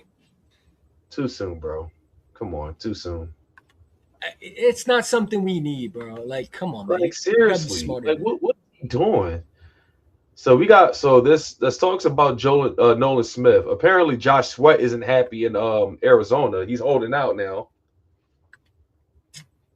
Would you bring him back? Would I bring him back? I mean, I would now if we cut Nolan Smith. Like, seriously. And like, dead ass, like, what is up with these NFL players just doing dumb shit, bro? Like, these guys getting the bag. Y'all get paid millions. You got dumbasses like Rashee Rice getting arrested for violating probation, smoking weed. Like, come on, bro. It's like I'm gonna say, bro, if I was getting the bag, bro, I don't care. Y'all can call me a coon. Y'all can call me this. Y'all can call me that. Listen, if I was getting the bag, bro, and all I had to do was stay off the weed, don't be speeding, don't be doing dumb shit, you best believe, bro, that's what I'm gonna do. Like, y'all better stay away from them Lamborghinis, because people don't know how to act in them Lamborghinis, man. It's like, what's the point of having a Lamborghini if you can't drive over 60 miles per hour? Like, what's the point? And all you're doing is you're playing football for the most part anyway. You're just wasting away millions of dollars while it's just sitting there for the most part. Like, come on. Yeah. You're going 137 a rental car or his personal vehicle. Mm-hmm. Yeah. So Speedy Eagle, just to let you know, Nolan Smith did get arrested last Friday. He was drinking and driving. He did 137 miles per hour in a 70 miles per hour zone. That's a damn shame, bro. You know what I'm saying? So we don't know the situation. We don't know. He could get suspended too. So now it's like, bro, he's going to you know what I'm saying? I mean, you already had to prove it this year, and now you're doing dumb shit like this, bro. Like, you're supposed to be a captain on this fucking team, bro. Like, and you're doing dumb shit like this, bro. What are we doing? He's supposed to be a captain. Is that what it was? Yeah.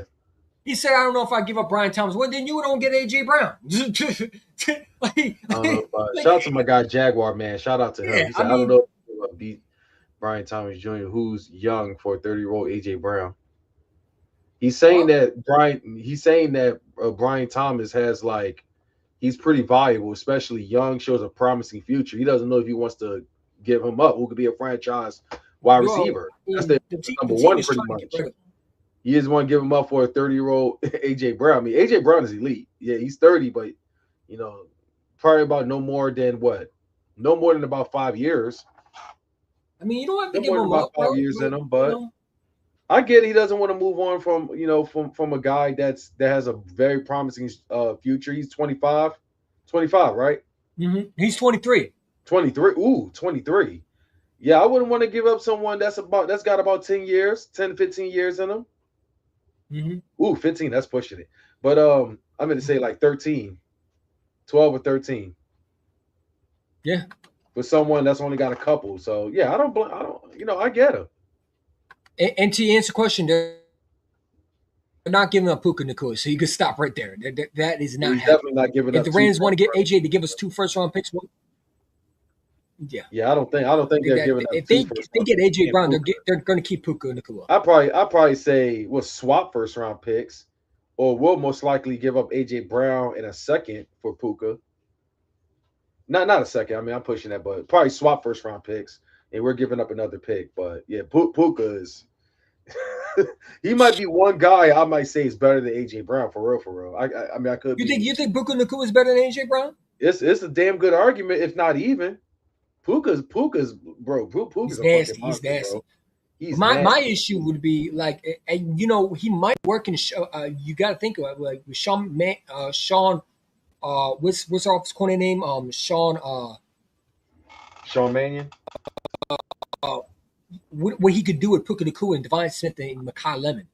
That could be a nasty duel. Right? Yeah. You know what I'm saying? But like I said, bro, like, speaking of, whatever happens to Nolan Smith, hey, bro, hey, hey, man, this is what you expect from Dallas Cowboy players, man. We need a Dallas Cowboy player now to get locked up because they're going to be talking about 20%. The Cowboys and the Chiefs, bro. You would expect that, but. I don't know if I want to give up. But listen, at the end of the day, if you want an AJ Brown, you're going to have to give up something. Like, people think that AJ Brown is not going to get at least a first-round pick. We're going to get a first-round pick for AJ Brown. It's going to happen, regardless. At minimum, we probably could get a player in return, too. Depends how teams are desperate. But like I said, if I could get a Brian Thomas Jr. with Jalen Hurts in this offense, that's a steal right there.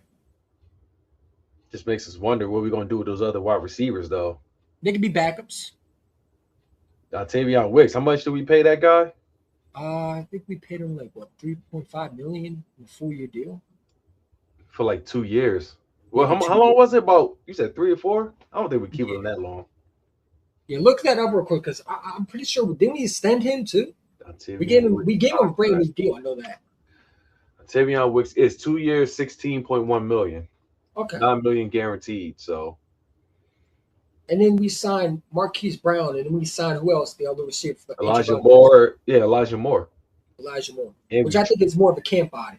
And you still got Johnny Wilson on his team too. Yeah, and my thing is we drafted a wide receiver in the first round, which is very shocking. I did not think we'd go receiver in the first round. But you said it though. You mentioned that though. It was going to happen. I told Bird Game 31. I said we're not going tight end. I just didn't think the Jets would be dumb enough to draft a tight end in the first round. They did.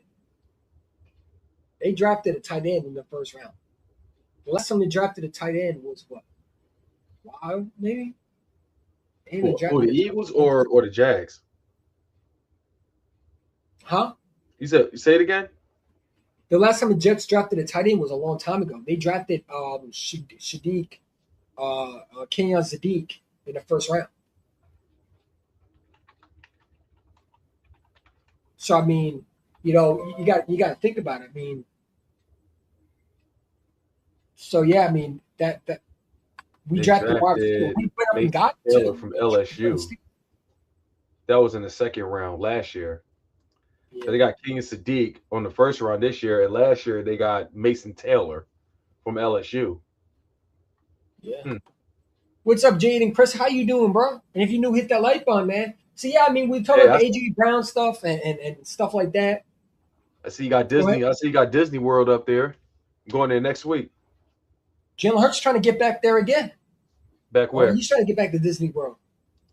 He's trying to go back to Disney World? He's trying to get back to Disney World, man. It's funny. I was watching Philip 500 and Mark Holmes and Dan Sileo. And I was watching. Did you watch the new episode? Dude, Mark Holmes is out here, he's making so many excuses. He's saying that CeeDee Lamb might be washed now.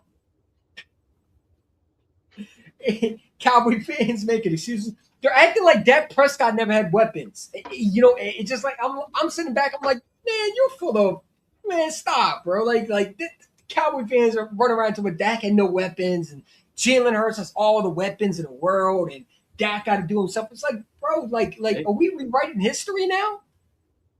They didn't have Amari Cooper. They didn't have Des Bryant at one point. Jason Witten. What are you talking about here? Jason Witten. They have Zeke when he was in when he was a rookie as a prime or whatever. He just fell off. Yeah. Like, come on. The Cowboys, like, the best year that they played, what year was it? In like 2020 or 21? One of those years they had, I'm trying to remember what year it was. It was when it was Nick Sirianni as a rookie. Oh, 2021. 2021. I would say that was the best year they ever had, or it was the rookie. Double digit. Or it was either 2016 or 2021. It was one of those years where they had in 21 they got embarrassed that following that in the wild card by Green Bay. Yeah. yeah. They were calling CeeDee Lamb a top 5 receiver, and now he's washed. A 27-year-old the same age as Devontae Smith is washed now. They think George Pickens is going to replace CeeDee Lamb. These Cowboy fans are delusional, man. They're so delusional. To them. And, I try not to respond to them, but they keep on going to my streams. Like this one Cowboy fan keep on going to my streams. And it's like, how are we supposedly in your heads?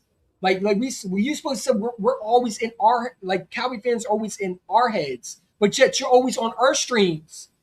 When there's a bunch of Cowboy YouTubers right now probably streaming about how good they are on paper, okay? And it's like they keep saying, well, we live rent-free in your heads, but yet you're on our streams every day. You're on our Twitter streams every time. You're in our DMs every time. On IG, making jokes, talking about Jalen Hurts ain't better than Dak, but yet we're not even talking about y'all. But yet we're supposedly the ones that are getting lived rent-free by y'all. But yet we don't live rent-free in your heads? Because every time you try to compare Devontae Smith to your players, or George Pickens to Devontae Smith, or one of your players, like you compare Caleb Downs to Cooper DeJean, something like that, like Mozzie Smith to Jalen Carter. Y'all stay talking about us. You try to take our defensive our DB coach and try to compare him to Vic Fangio. I mean, look, how many times you compare players to our players, man? So it's like, who really lives rent free? Every time I hear Cowboy fans always trying to compare Dak to Jalen. They're not even in the same category. One goes to Super Bowls. The other one can't make it past the division round and lose to Jordan Love. But, Cowboy fans swore down Dak has nothing around them. And it's going to be hilarious because I think we're going to sweep the Dallas Cowboys here. Like, I'm sorry. I don't think y'all threats. I don't think you got any corners. Who's your corners?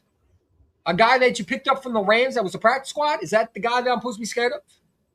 Caleb Downs, a rookie player that never played in the NFL. I mean, Caleb Downs is a dog in college, but he's never stepped foot in the NFL. It's different than college and the NFL. Two separate things. So different type of style of defense and different type of offense that you're playing against. And, it's different type of elements. It's different levels, if that makes any sense. But, leave it up to Cowboy fans to hype themselves, just like Giant fans. It's every year. It's every year the same shit with them. Devontae's not a number one receiver. Okay, all right, we're gonna find out. Even though Devontae's been, that damn good. He's been the Cowboys killer. But don't let Cowboy fans hear that one. Someone said that Devontae Smith is not a top 5 receiver. George Pickens is better. Just stupid stuff like that, man. Jalen Hurts. It's just people they have no common sense anymore, man. They don't. I mean, Super Bowl MVP should get more credit, and yet they disrespect them. They disrespect them. They think because they're Pee Wee Herman and they got a keyboard that they know more football than the average guy on television, like a Joe Smo. No, these people are weird, man. I don't say. Just a year ago, Cowboy fans were calling top. Yeah, they called CeeDee Lamb. They said CeeDee Lamb is better than A.J. Brown. Now they're over there laughing at us because we might lose A.J. Brown. You know? I mean, these Cowboy consecrators keep saying y'all keep still talking about us. No, we don't talk about you. We laugh at you because y'all buffoons. You know? We laugh at you. Look how you hyping up your rookie. And it's good to hype your rookie players, but you hype them up to the next extreme. You don't see us saying Makai Lemon is going to be the next A.J. Brown. You don't see that, but you see Cowboy fans somehow their corner, their safety is going to be the same caliber as, or even better than Cooper DeJean, a guy that had a pick 6 in the Super Bowl.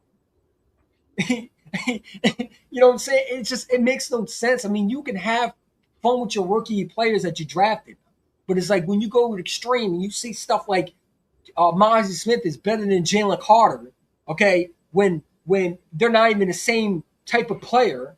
Okay, one is better than the other clearly, but you want to be biased and you want to say that player is better than the guy that was a top 3 NFL pick.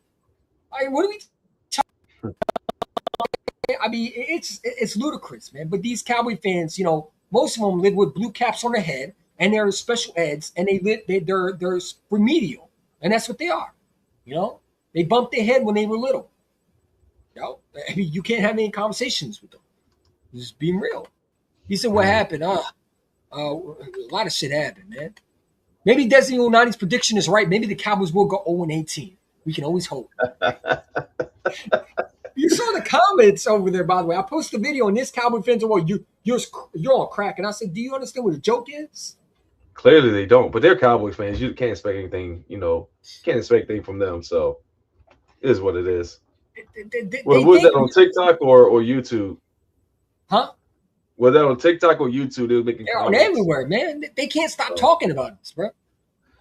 Like, Dan Silio is a Cowboy fan. He over there talking about, like, you know, Phil Fonja, you got to give him credit. He always roasts those two people. He always wins those debates. He roasts them.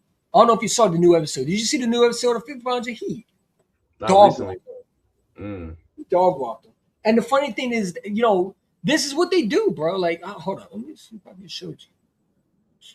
But this is what they do, bro. Like, they disrespect Jalen Hurts. And my guy, Phil Fonja, double walks, you know, like he's double moonwalks their ass all the time. You know, he puts belt to ass because these cows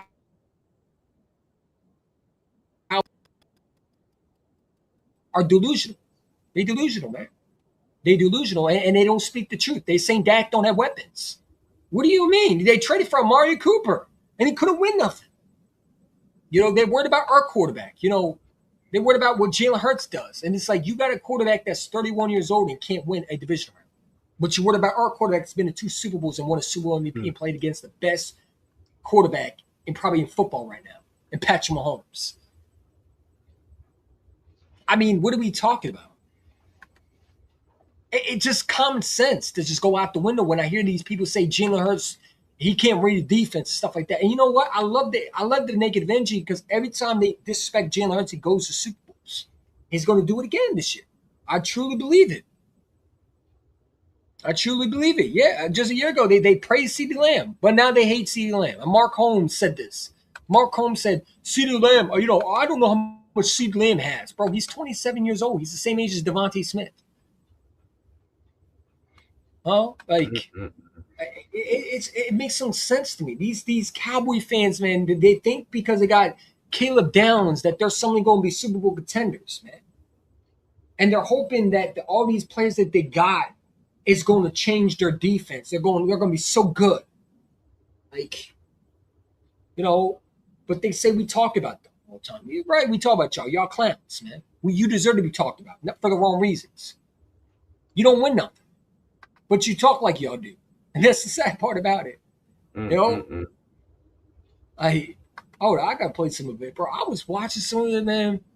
I ain't gonna lie. Sometimes I can't stand Dan Silio, but I just call him, I just think he's a boy.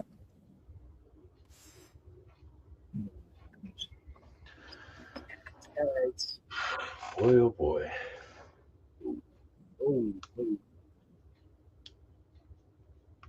I don't care. Why are you telling me about building the app? Oh, have a seat. There we go. Yeah. Gotta watch a little bit of it, man. Why not? Because the stupidity. Oh, they got Angel Cataldi on there. Oh, yeah. A guy that does know nothing. I mean, this is what they do. I can never go and dance in these, bro.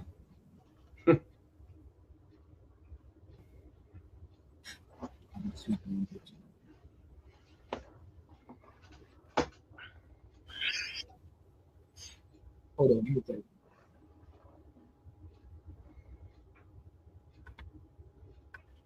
I mean, they tell me they sweeping the Eagles, bro. These Cowboy fans think that Xander, out of anybody, is talking about they're going to an Eagles fan. I'm sorry. Does he going to? If any Eagle fan said the Cowboys were going to sweep the Philadelphia Eagles, I would disown them immediately. What kind of fan is that, bro? What kind of fan says the Dallas Cowboys would sweep the Eagles? Who says that? And Cowboys we'll be smoking that when we Typical Dallas delusion. Who is it? hold on to this cigar right here. I'm going to pull a Philly 500. Yeah, I'm stealing from you, Philly. When the Cowboys sweep per Jacob Sports, I will smoke this cigar out there in my new pavilion that I'm building. You might as well just mail that cigar to me because you're not going to be smoking it. And we'll roast that sucker, and we'll be smoking that when we end up sweeping it. Did I really hear Xander say the Cowboys would sweep the Eagles? Yeah, I got it as a split. Holy. I think What you're corrupting Xander. Something like that, bro. Can you tell me, Xander? I mean, does he go now? If I ever said the Cowboys would sweep the Eagles, you'd be like, bro, are you an Eagles fan or a Cowboys fan, man? What kind of fan says that? He's a rage fan. He just say anything to engage Eagles fans. It's just. Damn, you don't have any confidence in your team anymore, bro? You don't have any confidence in your team anymore? Like we just want to get the Cowboys the division? Isn't he a Bucks fan? I don't know. I kind of feel like he bases Xander was an Eagles fan. Xander's mine, Sills. Xander's an Eagles fan. I think you're corrupting him. Here, man. Pause it. He needs a good kick in the ass. Yeah, he's an Eagles fan saying that. He is not an Eagles fan. I would rather trust Skip Bayless being an Eagles fan than freaking Dan Sileo. Dan Sileo is a Cowboys and the Buccaneers player. Xander is supposed to be an Eagles fan. He's supposed to be an Eagles fan, supposedly. But he says stuff like the Cowboys are going to sweep the Eagles, man. Why would you say something so ridiculous out of anything, man? It's rage bait. That's just what he does. Oh my god! I mean, Philly. If you spend most of your content talking about the Eagles or Jalen Hurts and like discrediting his accomplishments and sticking on to the negativity, you're rage baiting at this point. It's just I don't take that serious. Look at the title. Angel Cataldi says the Eagles are going to be disaster in the title. Like, what kind of people do we Angelo have? Cataldi? You talking about the former Sports Radio WIP? Yeah. How much is he getting paid to say that stuff? Or is he still undercover for Sports Radio WIP? No, he's not there anymore. I know he's not there. He retired. Yeah, he was one of the main reasons I tuned into Sports Radio early in the morning. He's one of the main reasons. He had a solid crew and everything. Yeah, well, he said a lot of dumb stuff there too. No, he hates Jalen Hurts. He did have his fair share of tape. Yeah. Hey, Mark. Yeah. I thought he was fun though. Yes. Yeah. And this is where I want to get to the part because this is where the conversation goes. Think we're going to take a step back. Oh. Of course you do. Okay. But if A.J. Brown stays, then Mark's going to be like, well, it's a bad move for the Eagles because he's not going to be happy there. And no matter what, Philly, it's a no-win situation, right? It's a no-win. You don't think you're taking a step back without A.J. in the offense? No, I've said before. These people think we're going to take a step back. Losing A.J. Brown, you can't tell me you're not losing something. However, I think that they've got hopefully enough guys in that they can they can, somewhat replace what you're going to lose. But yeah, of course you lose something for him, but it's not the end of the world. I got to ask you one question. The 10-year war with Dak Prescott, give me a word for Prescott's 10 years in Dallas. Wasted time. Sorry, I was tuning to something else, but we went through this with Tony Romo. Although I can look and say, before 2010, the Cowboys really tried to go out and get players. They went out and they got T.O. They tried with Roy Williams. That didn't work. They tried with Brandon Carr. After that time, they got completely shy of making moves. When you look at the 10 years of Dak Prescott being here in comparison to what Howie Roseman has done to make sure Jalen Hurts was successful, the only move you looked at is Amari Cooper, and then just this last year with George Pickens. What about Ezekiel you and drafted? You start thinking about how much talent, homegrown talent that you let go but never replaced. Getting good quarterbacks. Now, even you rated him still top 7 quarterbacks. Yes. You think about the Commanders, how long they've been trying to get a decent quarterback. And they're not sure if they got one with Jalen Daniels. You don't get opportunities like the Cowboys did and then waste them. You can shake your head all you want, but you can look at San Francisco and say they're constantly trying to put talent around. The Eagles are constantly trying to put more talent around. Poor Dak. Poor Dak Prescott. He has nothing around him. When you look at Dak Prescott's skill set and you look at Hurts' skill set, it's not in the same conversation. Mm-hmm. Now, again, we're talking about individual player. Now, well, then let's use the proper word. Is he saying as a compliment to Philly or a compliment to Cowboys? Right? Loser. Because he was unsuccessful. Jaden Daniels has played in more meaningful games than Dak Prescott. And he's been in the league for 2 years. Or Dak would be under. Sorry.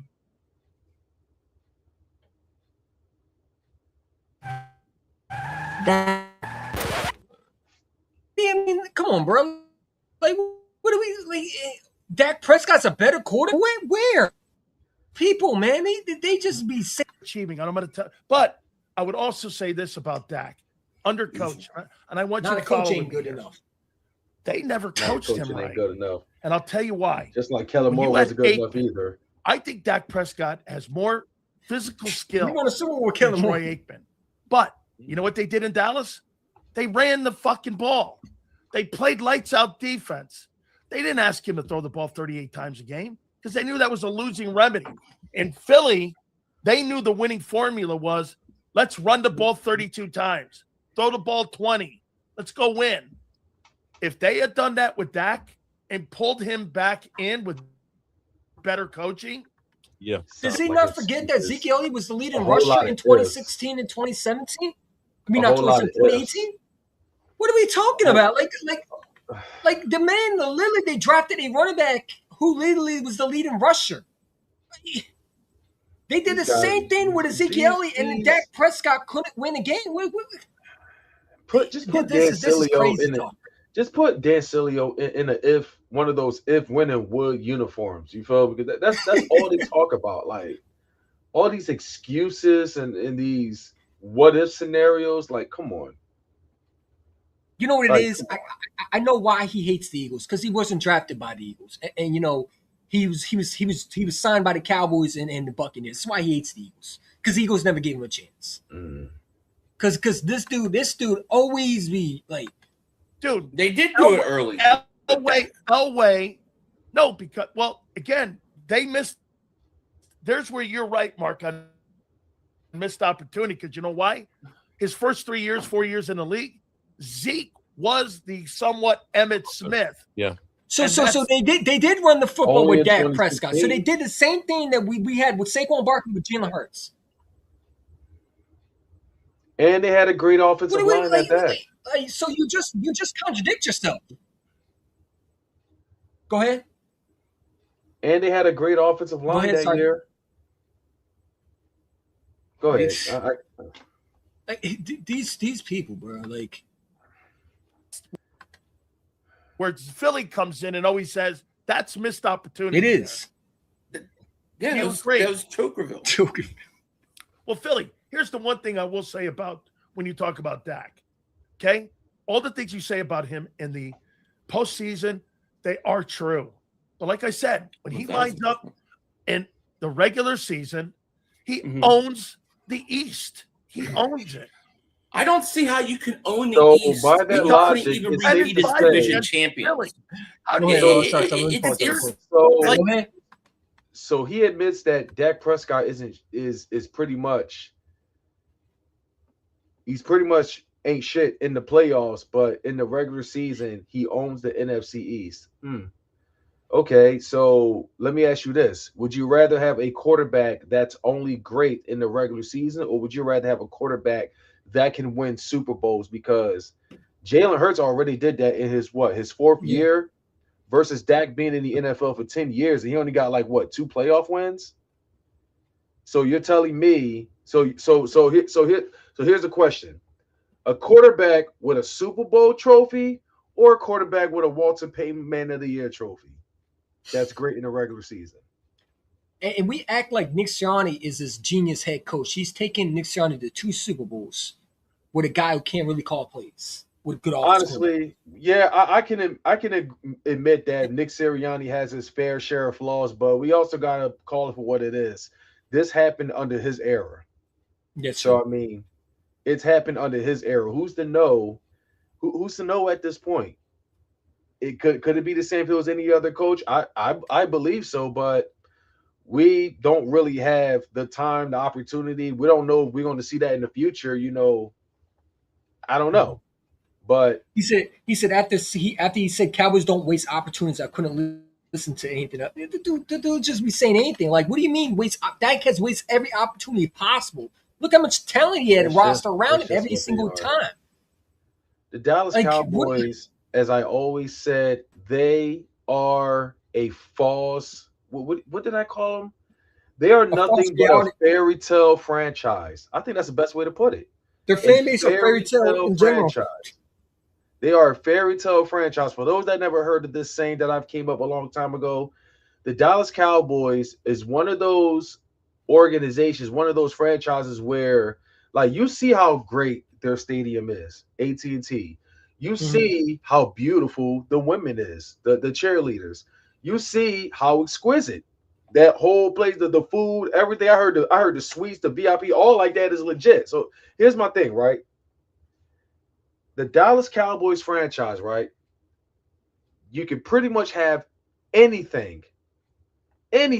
Nice cars, nice food, nice hotels, nice stay, whatever. You could probably stay in all sorts of condos. You might even have women that'll come up that'll stay with you, probably feed you food and everything, treat you like a king.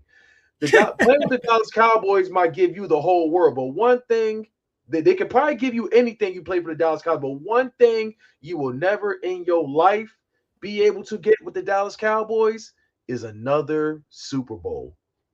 Hence is why I say I call the Dallas Cowboys the city of false paradise. Is that what I called it a while back?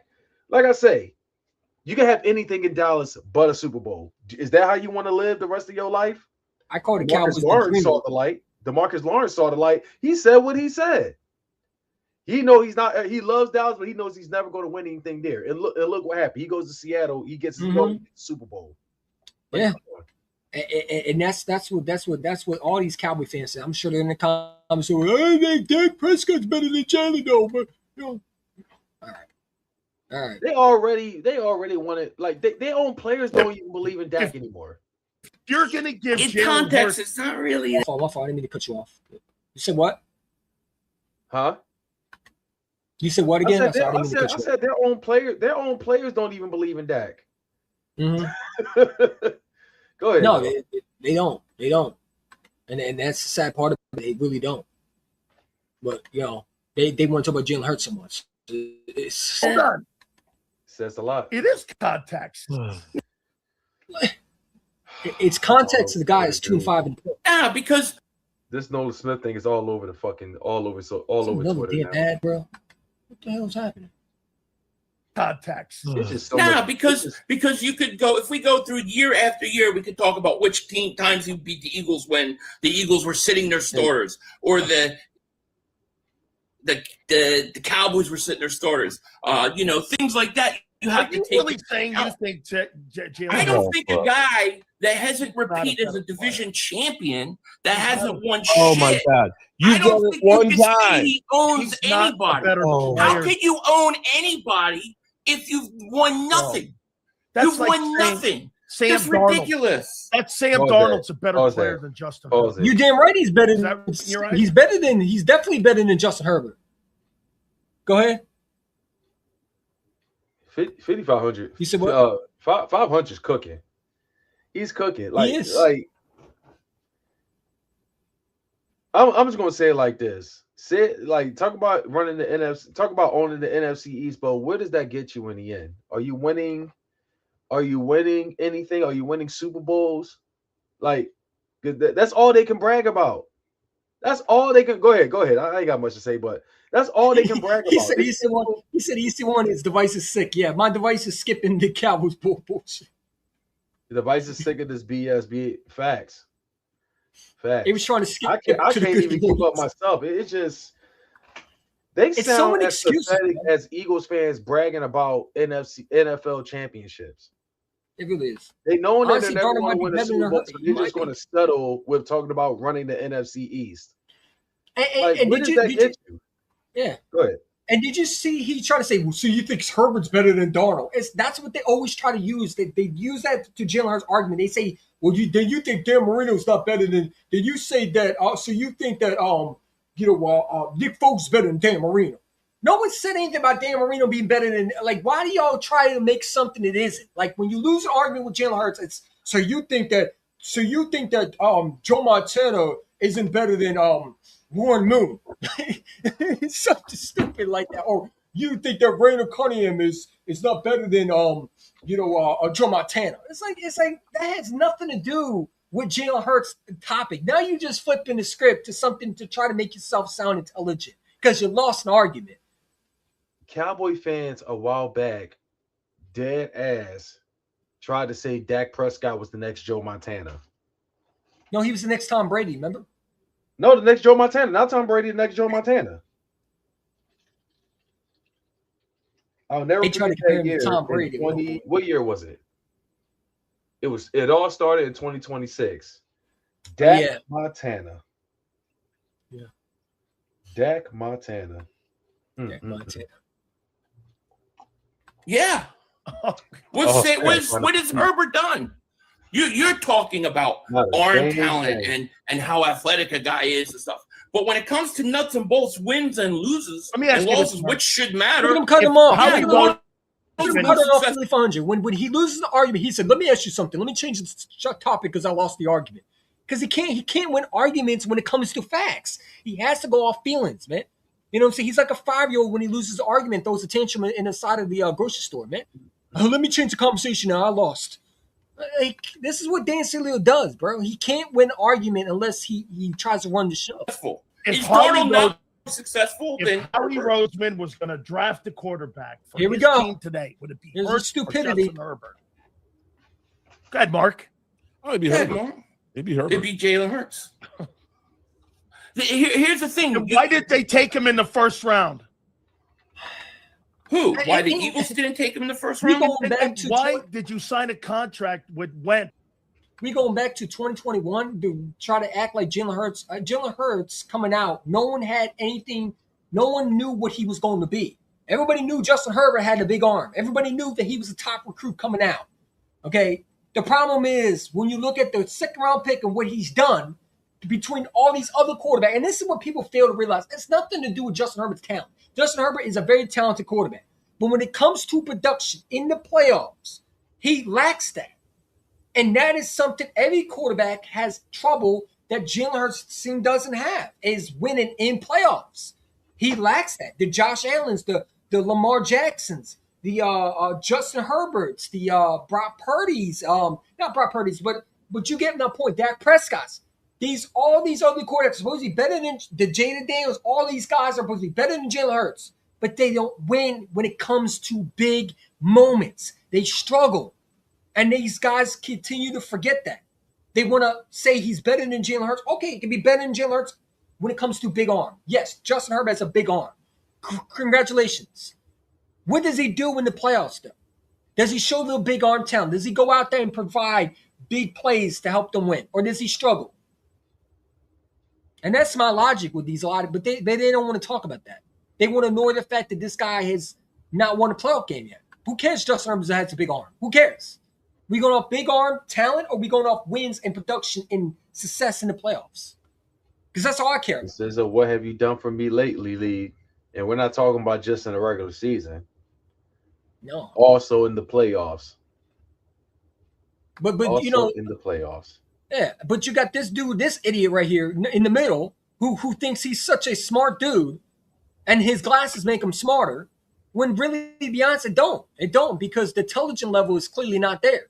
You're comparing two different quarterbacks. Justin Herbert was labeled as the number one pick coming out the draft from the beginning. 2 years we've been hearing about Justin Herbert coming out. Okay? Jalen Hurts was a second-round pick that no one knew what it was going to be. That's why the Eagles took a chance on him. He was supposed to be originally a backup. He turned into a starter. He beat Carson Wentz out. You know what I'm saying? He was never given a chance, and people wanted to respect him, but he came out and did what he had to do. He won a Super Bowl. Meanwhile, he also had Russell Wilson and Deshaun Watson rumors. Remember, Russell Wilson and Deshaun Watson were supposed to come to Philadelphia. Remember, we were supposed to trade Jalen Hurts, and we were going to go get Deshaun Watson. You remember the top 5 quarterbacks and all of them guys? You know, we were going to trade multiple picks. He had that above his head. He had to prove himself. You remember, there was rumors if he can throw the ball, and he's done all that and been to 2 Super Bowls and won a Super Bowl MVP. I mean, this is it makes no sense to hate for him. I just don't get it. I don't understand it. The year previous for 30. Well, I don't think coming out of the draft, I don't think everybody knew. It's not what you are with, and I say this about Dak too. It's not what you are when you get drafted. I didn't mean to cut you off. You said what again? So was Justin Herbert drafted that same year? 2000 and Justin Herbert was drafted 2020. The same year as Joe Burrow. No, he was drafted the same year as Tua. And he was drafted the same year as Tua. And he said earlier that Justin Herbert was better because he was drafted in the first round, unlike Hurts. Yeah, that's what they're arguing. Who would Howard Rosen rather draft? Justin Herbert in the first round or Jalen Hurts? That has nothing to do with why he was better or not. Like, so what is that? Hold on, let me ask you a perfect. I'm gonna ask a perfect question that could easily defeat that target. That could defeat that statement. Let me see something right quick. Yeah, let's So hold up. Go ahead. Let's look at 2018. I'm sorry. Let's look at 2018 draft. Because I'm going to use this guy as a perfect example. He turned out to be a huge bust that following year. So let me get this straight. So we had Baker Mayfield in the first round, Sam Darnold. Baker Mayfield is probably arguably the best. So let me ask you this. All right, so we're not going to use so much of 2018, just overall. Josh Rosen was drafted in the first round in 2018. Mm-hmm. Does that make him better than Jalen Hurts? Being as though he was drafted in 2018, Hurts was drafted in the second round. Brock Purdy was drafted in Mr. Irrelevant, and he's also been way more successful. Let me see. Who was the quarterback? Dan Sealy claims what again? He also said, according to Dan Sealy, Russell Wilson isn't a good because he was a third-round pick. Russell Wilson. Wait, Russell Wilson. Hold on. When I was going to school, Russell was drafted in the third round. So, and Aaron Rodgers was like what in the second or third as well. I mean, anybody who says Russell Wilson wasn't a good quarterback don't know football. Russell Wilson was one of the best quarterbacks. He's washed now, but was very talented. Like, what are we talking about? That just shows you the mindset of these guys, man. They just say anything. Let me ask you this. So Josh Rosen was drafted as a number 10 overall pick, right?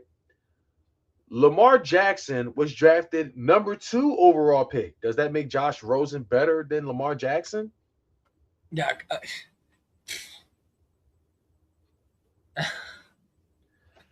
I didn't get that logic, but anyway. I mean, this is the media. I guess this is how you get 1,000 subscribers. I guess to be like this, Dan Silio. say stuff like this.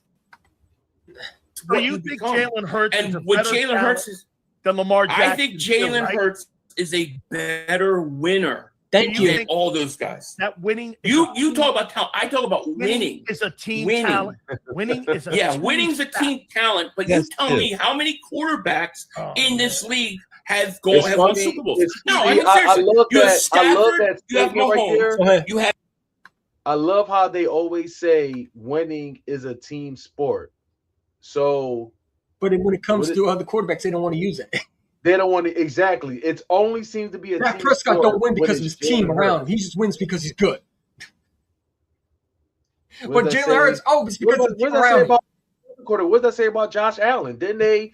If we're talking about team wins, didn't a lot of times they won games this past season because James Cook, he was leading in rushing, Yeah. number one in everything. It's hilarious because they'll say Jalen Hurts is carried by Saquon Barkley. Okay, well, you can use that for James Cook carrying Josh Allen because he was leading the rush.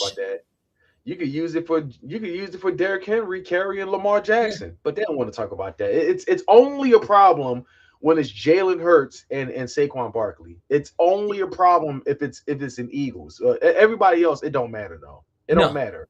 No. Never mind. Like they're trying to say Jalen Hurts was carried by an elite offense. He had AJ Brown and had Smith. Okay, but what does that say about Joe Burrow when he had T. Higgins and Jamar Chase? When he had Mike Gesicki. And who was their running back at the time? Was it Joe Mixon? Joe Mixon, yeah. Like the only thing they were missing on that team was pretty much an offensive line, but everything else, they were pretty good. So I mean, it's like it's funny how it's only a problem. It's only an issue. A compliment is only an issue if it's Jalen Hurts. But I mean, never mind the fact that Matthew Stafford had a super team. Tom Brady had a super team, even though he was able to win Super Bowls without him. Look at the running backs he had too. Was loaded with AJ talent. Dillon. He had AJ Dillon. He had LeGarrette Blount. He had what is his name? Maroney or something like that. The running back Maroney. He had him. He had James White. He had great running backs too, but they don't want to talk about that. Like the whole notion that Jalen Hurts was carried. Corey Dillon, not AJ Dillon. No. Was it AJ Dillon? I thought AJ Dillon. I gotta look. No, not AJ Dillon. No. There's a different Dillon. Yeah, Corey Dillon. Yeah. No, there's a different Dillon. The running back from the New England Patriots that was in the 2000. The guy that was in the Super Bowl versus in 2004. Corey Dillon. Yeah, Corey Dillon. Yeah. Yeah, I think he was a former. Was he Eagle? Was he drafted by the Eagles? Might have been. But it's like everybody has great running back. Well, technically, he was traded. Yeah, he was traded.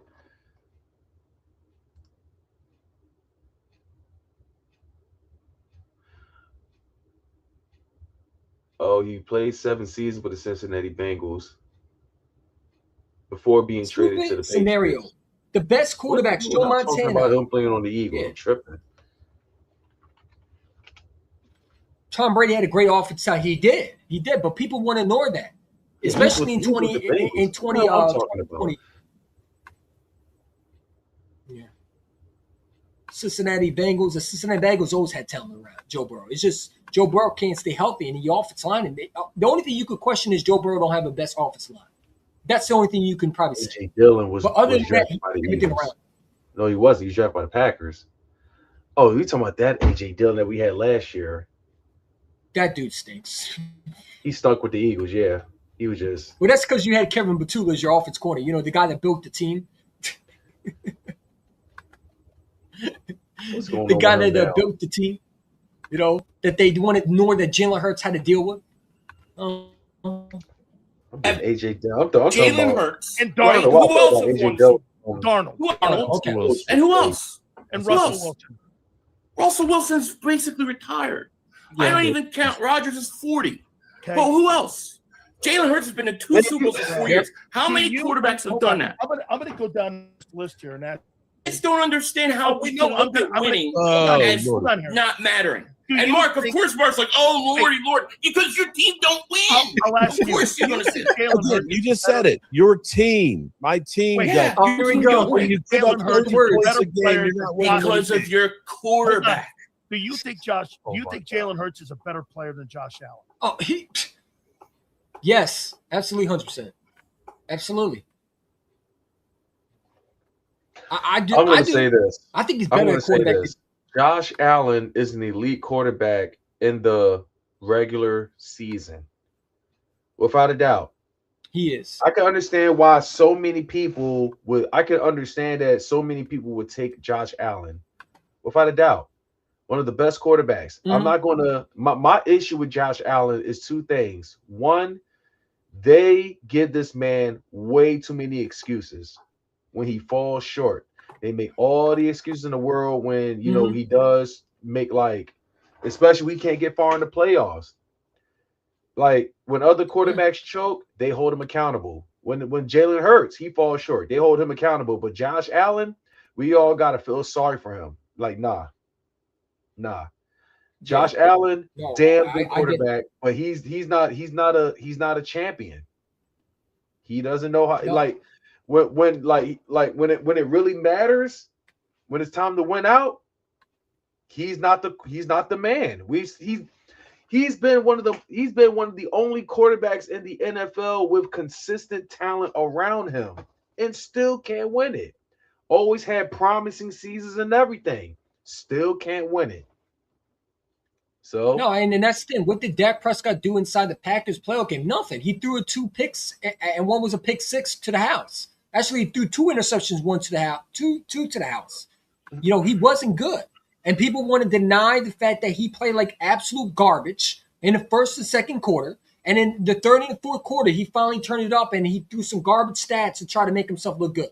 Meanwhile, he played like complete garbage in the first second. It's like 4 quarters, you got to play good football. You got to play at least 3 good quarters of football, at least, to try to win. And he played like absolute crap. And people want to deny, oh, he had no defense. I mean, his defense can't do anything when you're throwing pick 6 left and right. Like, I mean, this is the absolute nonsense that I deal with Cowboy fans all the time. Well, Dak had no defense. Dak had a defense when he had Diggs and Parsons who were leading the sacks and interceptions. What are we talking about? Zeke Elliott was a 1,000-yard rusher at that time. You had a top 5 defense at that time. You had Van Rest. You had all these other guys, and yet in 2018, you couldn't win with them. In 2019, you lost your practice squad. In 2020, you missed the playoffs. In 2021, you know, what did you do? What have you done since Dak has been your quarterback? Nothing. You haven't advanced. But people want to deny it because Jalen Hurts, well, you know, he don't throw as much. Well, he don't need to. He has Saquon Barkley. Like, if anybody watches football, why would you want to throw the ball? There's no reason to throw the ball. You know, there's no reason to do that when you got a 1,000-yard rusher who was leading in carries. What are we talking about? I mean, the guy was a playmaker. Why would you not feed him the ball? You know, but everybody want to give him shit for it. Oh, they say he struggled versus Snow, and they forgot he got hurt in that game. You know, he got injured in that playoff game. He was banged up. He was also coming off a concussion versus the Packers, which people don't forget to realize he was knocked out versus the Commanders game. But, you know, let people continue to tell me that Jalen Hurts, oh, he didn't do nothing. Well, of course, he was coming off a concussion. You know, he had to take some time to get himself right. You know, but I forgot, you know, Jalen Hurts is the only guy that's being carried. Meanwhile, Sam Darnold can be carried by a running back and they don't complain. No, it's absolute crap, man. It's ridiculous, bro. And these people just saying anything. And this is why this guy gets viewed. Who, me or him? Yeah, you. Actually, do I think he's a better player? What do you like he get? Individually, no. I would rank as a quarterback. I would say Allen has more talent, but as a winner, I would if you have 2 minutes left in the game, you're down 4-20. I'd take Jalen Hurts over Josh Allen. I saw it against the 49ers this last year. 4 verts. I saw it against Would you take Joe Burrow? Yeah, that was. He didn't even play that bad. That's what they do. He played bad against the 49ers. Look at the play call, man. Can someone tell me another quarterback that can win with Kevin Batula? You think Josh Allen win with Kevin Batuka? Because I don't. No. I don't. No. None. He No. couldn't even win with what's his name? The offensive coordinator they fired in the middle of the season. What's his name? What's the offensive coordinator they fired in the middle of the season in 2023? What's his name? Was it Ken Dorsey? I don't even remember. Didn't they fire Ken Dorsey in the middle of the season because he was throwing so many interceptions? I mean, come on, bro. This is what we call a guy that's losing an argument. So now we got to make shit up to hear our own selves. Ridiculous. He got. Would you take Joe Burrow? Would you take Joe Burrow as a better player than Joe Burrow? If you factor out the injuries, I would say about even, and I give Burrow. I wouldn't take Joe Burrow with Jalen Hurts any day. You want to know why? Because Joe Burrow can't stay healthy. And number two, what has Joe Burrow done in the Super Bowl in the biggest game? He choked against Matthew Stafford in the Rams. Like, what do we like? This is the stupid stuff that I don't understand. Joe Burrow has never been a Super Bowl MVP. Jalen Hurts has been to 2 Super Bowls. Joe Burrow has been to 1. No, I wouldn't take Joe Burrow. The only guy I might take over Jalen Hurts might be Patrick Mahomes. That might be the only guy. And I hate that dude with passion. That may be the only guy I might take. Is Patrick Mahomes. Would you take Matthew Stafford over him? No, I wouldn't. Matthew Stafford's a damn good quarterback. He is. But he's hot and cold. He's a damn good quarterback, but he's hot and cold. Yeah, they love to say the play call was horrendous inside the 49ers game. I love how he mentioned that he doesn't mention the Super Bowl 59. Yeah. Well, they also talk about the 49ers game. Our whole offense was playing like complete garbage. Barkley dropped the balls. Devontae dropped the ball. AJ dropped a couple balls right in his hands that were first downs easily. But they don't want to mention that. They don't want to mention the fact that our receivers were dropping footballs in that game. One of them was a complete touchdown if A.J. Brown caught that, and he just stopped running. You know, but let Dan Sileo tell you that Jalen Hurts played horrible. I don't think Jalen Hurts played horrible in that 49ers game. I don't think it helped them when you have receivers dropping footballs left to right. But I forgot, only Joe Burrow's allowed that excuse. Only Josh Allen's allowed that excuse. Only Justin Herbert is allowed to have the excuse of receivers dropping footballs. But when it's Jalen Hurts, they don't want to talk about that. Let any quarterback have the same issues as Jalen Hurts. It's, the receivers dropped the ball. It wasn't hit the quarterback's fault. But when it comes to Jalen Hurts, it's Jalen Hurts' fault, right? I mean, these people would just be saying anything, dude. They want to choose what quarterback they want to defend. And it's ridiculous. I somehow think sometimes they are prejudiced against certain quarterbacks. Because Dan CEO loves talking how, I don't know, man. Like, and we know we already know his character. We already know his character right here. He don't like black quarterbacks. I mean, you know. A nod because Burrow did take his team to a Super Bowl. So at least he accomplished something. You think Burrow and Hurts are on the same level? I think. Yeah, but we're talking about 2 different things. You're talking about talent. I'm talking about winner, guys that win. I like Bun. You can't tell me that it's always just because of everybody else. And Jalen Hurts gets no credit. It's ridiculous. Do you think the Cincinnati organization is the same organization as the Philadelphia? But is that our issue though? No. That's not our problem. Why is it the fact that we want to deny? Okay, who cares if they have a better? So because we have a better GM, that's justified Jalen Hurts not being better than Joe. Like, what are we talking about? I don't. I mean, now we're going to like who's better franchise. Who cares? I don't know what he's talking. It's almost so much better than. So do you think that there's organizations in this league that don't get it and don't win? That's not yet you're a great player like Myles Garrett. Myles Garrett's a first ballot Hall of Fame. And you know what? You know what the thing is? Yes, Myles Garrett had a chance to go somewhere else. He signed a huge deal with money because he was looking at money, not Super Bowl championship, trying to win. That's his fault.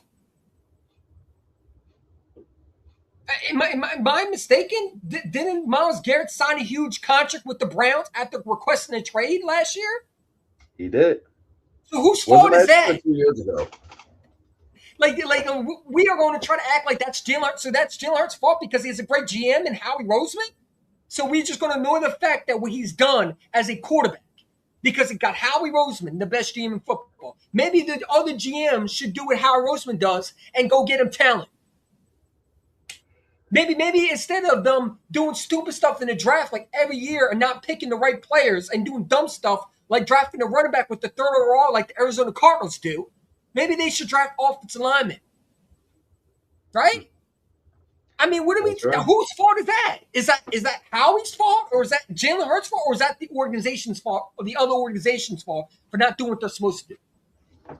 Whose fault is that? It's always the Eagles' fault because I feel like we their listen team to a little haven't kid. built it. Like this is what little kids say, man. It's someone else's fault, but not mine. What are we? Are we grown adults about this, or are we little kids? Because little kids blame other people with the problems. That's what little kids do. That's what irresponsible people do. We blame other people for other people's problems instead of holding ourselves accountable. Is that Jalen Hurts' fault? Because I'm pretty sure Jalen Hurts does what he's supposed to do on a football field. If Joe Burrow is such a better quarterback than Jalen Hurts, why can he not win in Cincinnati? Why has he missed the playoffs in 2 straight years? I'm failing to realize the stupidity that comes out these guys' mouth. It makes me question, do they get paid to say this stuff? They have to be. Because this is the dumbest thing I've ever heard in my lifetime. And I heard a lot of stupid shit, trust me. But this is ridiculous. Now it's the winning a Super Bowl. You can't control it. His defense was 4th in the league. Whose fault is 5 that? wins. I get it. I agree. 5 sacks in 1 game and a loss. And Myles Garrett had a chance to go somewhere else. He decided to stay with Cleveland to go get the bag. That's his fault. Because why would you stay with the organization knowing they're not going to win anytime soon? He had a chance to go somewhere else. Or had a chance to force the Browns to trade him. He chose to sign with them. Yep. That ain't Jalen Hurts' issue. That's not the Eagles' issue. That's their issue. Now we just comparing, like, come on, man. This is ridiculous. This is just absolute asinine. Let me ask you this here. What is he can't control the winning because the organization is not a winning organization. He can control not missing the playoffs for 2 straight years. He can control not being a choker in the biggest games. I agree with that. Okay, I don't agree with that. Jalen is in a great organization. Do you not agree? I agree. Okay. I agree. All right. All right. What was his question? But we're comparing who are we comparing Jalen to? Are we comparing to other great organizations, right? Cowboys are supposed to be a great organization. I'm talking about having somebody.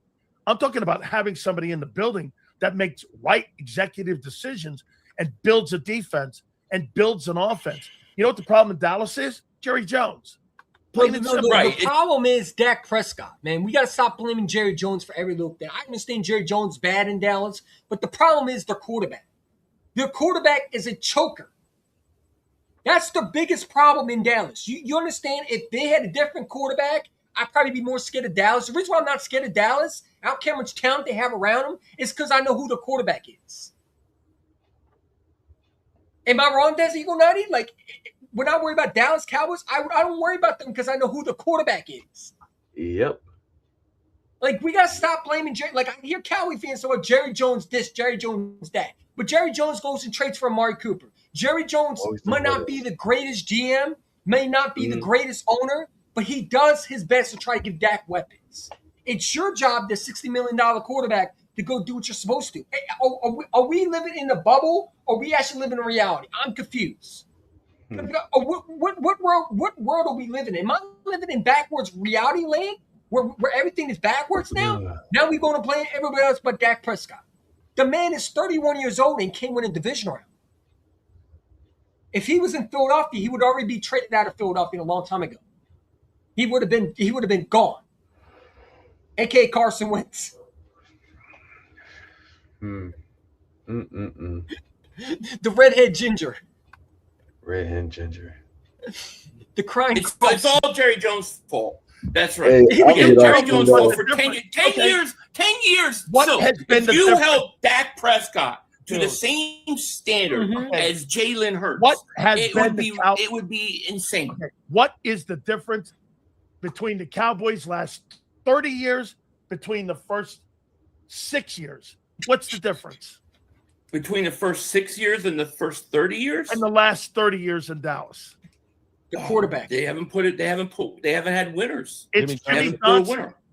Jimmy Johnson. Okay, yeah, okay, great. Look, Jerry, But you're was going to too say worried about making sure the Bills and the lights Look. stayed on because they were losing $2 million. right. But So Jerry he also wasn't did bothered about provide the you. stuff on the field. But Dak Prescott's 10-year career, you can't tell me Jerry Jones has not put good teams on the field that should have won Super Bowls. You didn't You've even had want number that one good offense. coach. You've had number one seed. You've had a number 2 seed, and the guy blew it. He was the first quarterback to lose as a second seed Do in you playoff think history. he's put good coaching around Dak the last 10 years? Jason Garrett was a rookie-year coach, wasn't he? Mike Maybe McCarthy was a 5-6 Super Bowl years, winning yes. coach, wasn't he? I think there was at least 3 or 4 Jason good Garrett? years in which they should have won Super Bowl. Hold on, Jason Garrett was a good Hold on. coach. Oh, we're not going to sit there now like Jason Garrett wasn't the rookie year of the coach. What didn't he win a coach of the year? Didn't he win a coach of the year? Does he or not? He wasn't Mike believe he McCarthy did. a Super Bowl winning coach? Yep, and yep.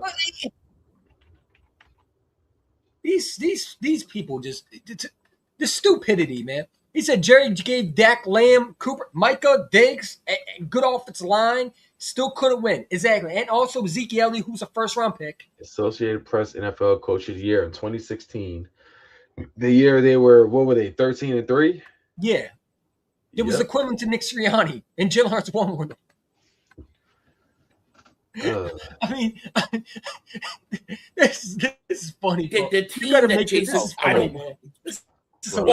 You're going to say Nick Sirianni's a great coach? I don't consider him a great coach. Okay. I told you what I Name thought. me another guy in Dallas under the Dak Prescott era that you thought was great. Great what? In terms of players or coaches? Coaching. Smart founders know something most people miss. So, Get your all right, domain it's name 11:30. if you're not ready to launch your It's business. 11:30. I'm falling asleep from this. Yeah. From the I'm not Oh, getting man. it. So I'm not getting it. It was funny at first, but now I'm just like, all right. It's stupidity, bro. It's stupidity, Did man. it? But let's have the last word before we head out, man. What's your final thoughts of the what's your final thoughts overall, man? About what? About which of again? the Eagles. I'm not Just worried. final thoughts of the Eagles in general. The Eagles in general, I'm just kicking back. I'm waiting till the season start. I'm excited. I have no worries. These teams below us, the Cowboys, the Giants, they're talking the usual. This is our year, and I don't care. It's just the same old shit. I'm looking forward to the season. All right. I want us, if I want to be a dynasty, I'm focusing on teams that's a legit threat. All right. So our schedule, let me see our schedule right quick. As a matter of fact, I got it right here on the phone. Good looking out and sending the picture, by the way. I got it as my I got it right here. Got it as my my wallpaper. I don't know if you can see it. Damn the screen. Oh, you put that on your thing like I told you? Yep, I did. It's hella dope too. It's a good idea, right? It was a great idea. I might have to change. It's the summer right now, but by the season, I'm definitely putting it up there. I got to get you on the debate because I'm trying to get PSN the first game of the week. We got to do a collab where we got to get the the usual Commander fans, Commander YouTubers. What's the name? PSN. Who's the other guy? They always be like they'll be like what's the other guy? The guy that does the he's funny. What's his name? Not Rio. Who's the other guy that does the Commander videos? He's funny. I don't know. What's his name? Juan Gotti. There's him. There's Big Simple. He's a Big fun Simple. dude. Yeah, Big Simple. Yeah. I got to get you and I versus those two because PSN be talking crazy. You know he's gonna be talking crazy about the Commanders. He already think they're gonna win week 1. He's a Washington fan. He has to feel that way, but deep down inside, I know he feels like it's the same old shit with Washington. We got to put belt to ass on him before we have to put belt to ass on the Commanders. We got to. We got to show them. You know what I'm saying? We're not going to know how easy or hard their schedule really is until the game time arrives. Who? The Eagles? It is kind of like it looks like such an easy schedule, but it's also like a trap with all these primetime games. Yeah. But Nikki Steele, appreciate for coming on, man. You're kind of late though, but I appreciate for coming on as always. Hope Lemon pains out. Oh, Lemon gonna be fine, bro. I'm not worried about Lemon. Lemon is a Blickenoff Award winner. You know what I'm saying? If honestly, yeah. Honestly, I'm looking forward to the season, but I'm looking forward. What I'm more looking forward as of right now is June. What happens to AJ Brown? Where is he going to go? What I'm do you call excited. 1K always bitching? Huh? 1K always moping, bitching. 1K. I ain't trying to say. I ain't trying to say that. I'm gonna say 1K always crying. Crying and moping. 1K always crying and moping. Always coping the season. Always. I don't know. 1K always complaining. There we go. Always complaining. Always crying. 1K always. That should be his title, man. 1K was always complaining when you don't get the ball. Oh man, you know everybody complaining about Jalen Hurts. Let's just see what happens in June. Man, if we end up keeping him, bro, that would be crazy. All the talk we've been talking about AJ Brown trade and he ends up staying, bro. You know what if he stay or ends up in Jacksonville or whatever? If he's not in New England, I'm making this video and I'm laughing. I'm making this video. I got the receipts and I'm laughing. Now, if any reason I won't be on time with the video right away because I am going away the first week of June. Okay. So that's when the free agency is supposed to officially well, as far as contract talks and everything. Yeah.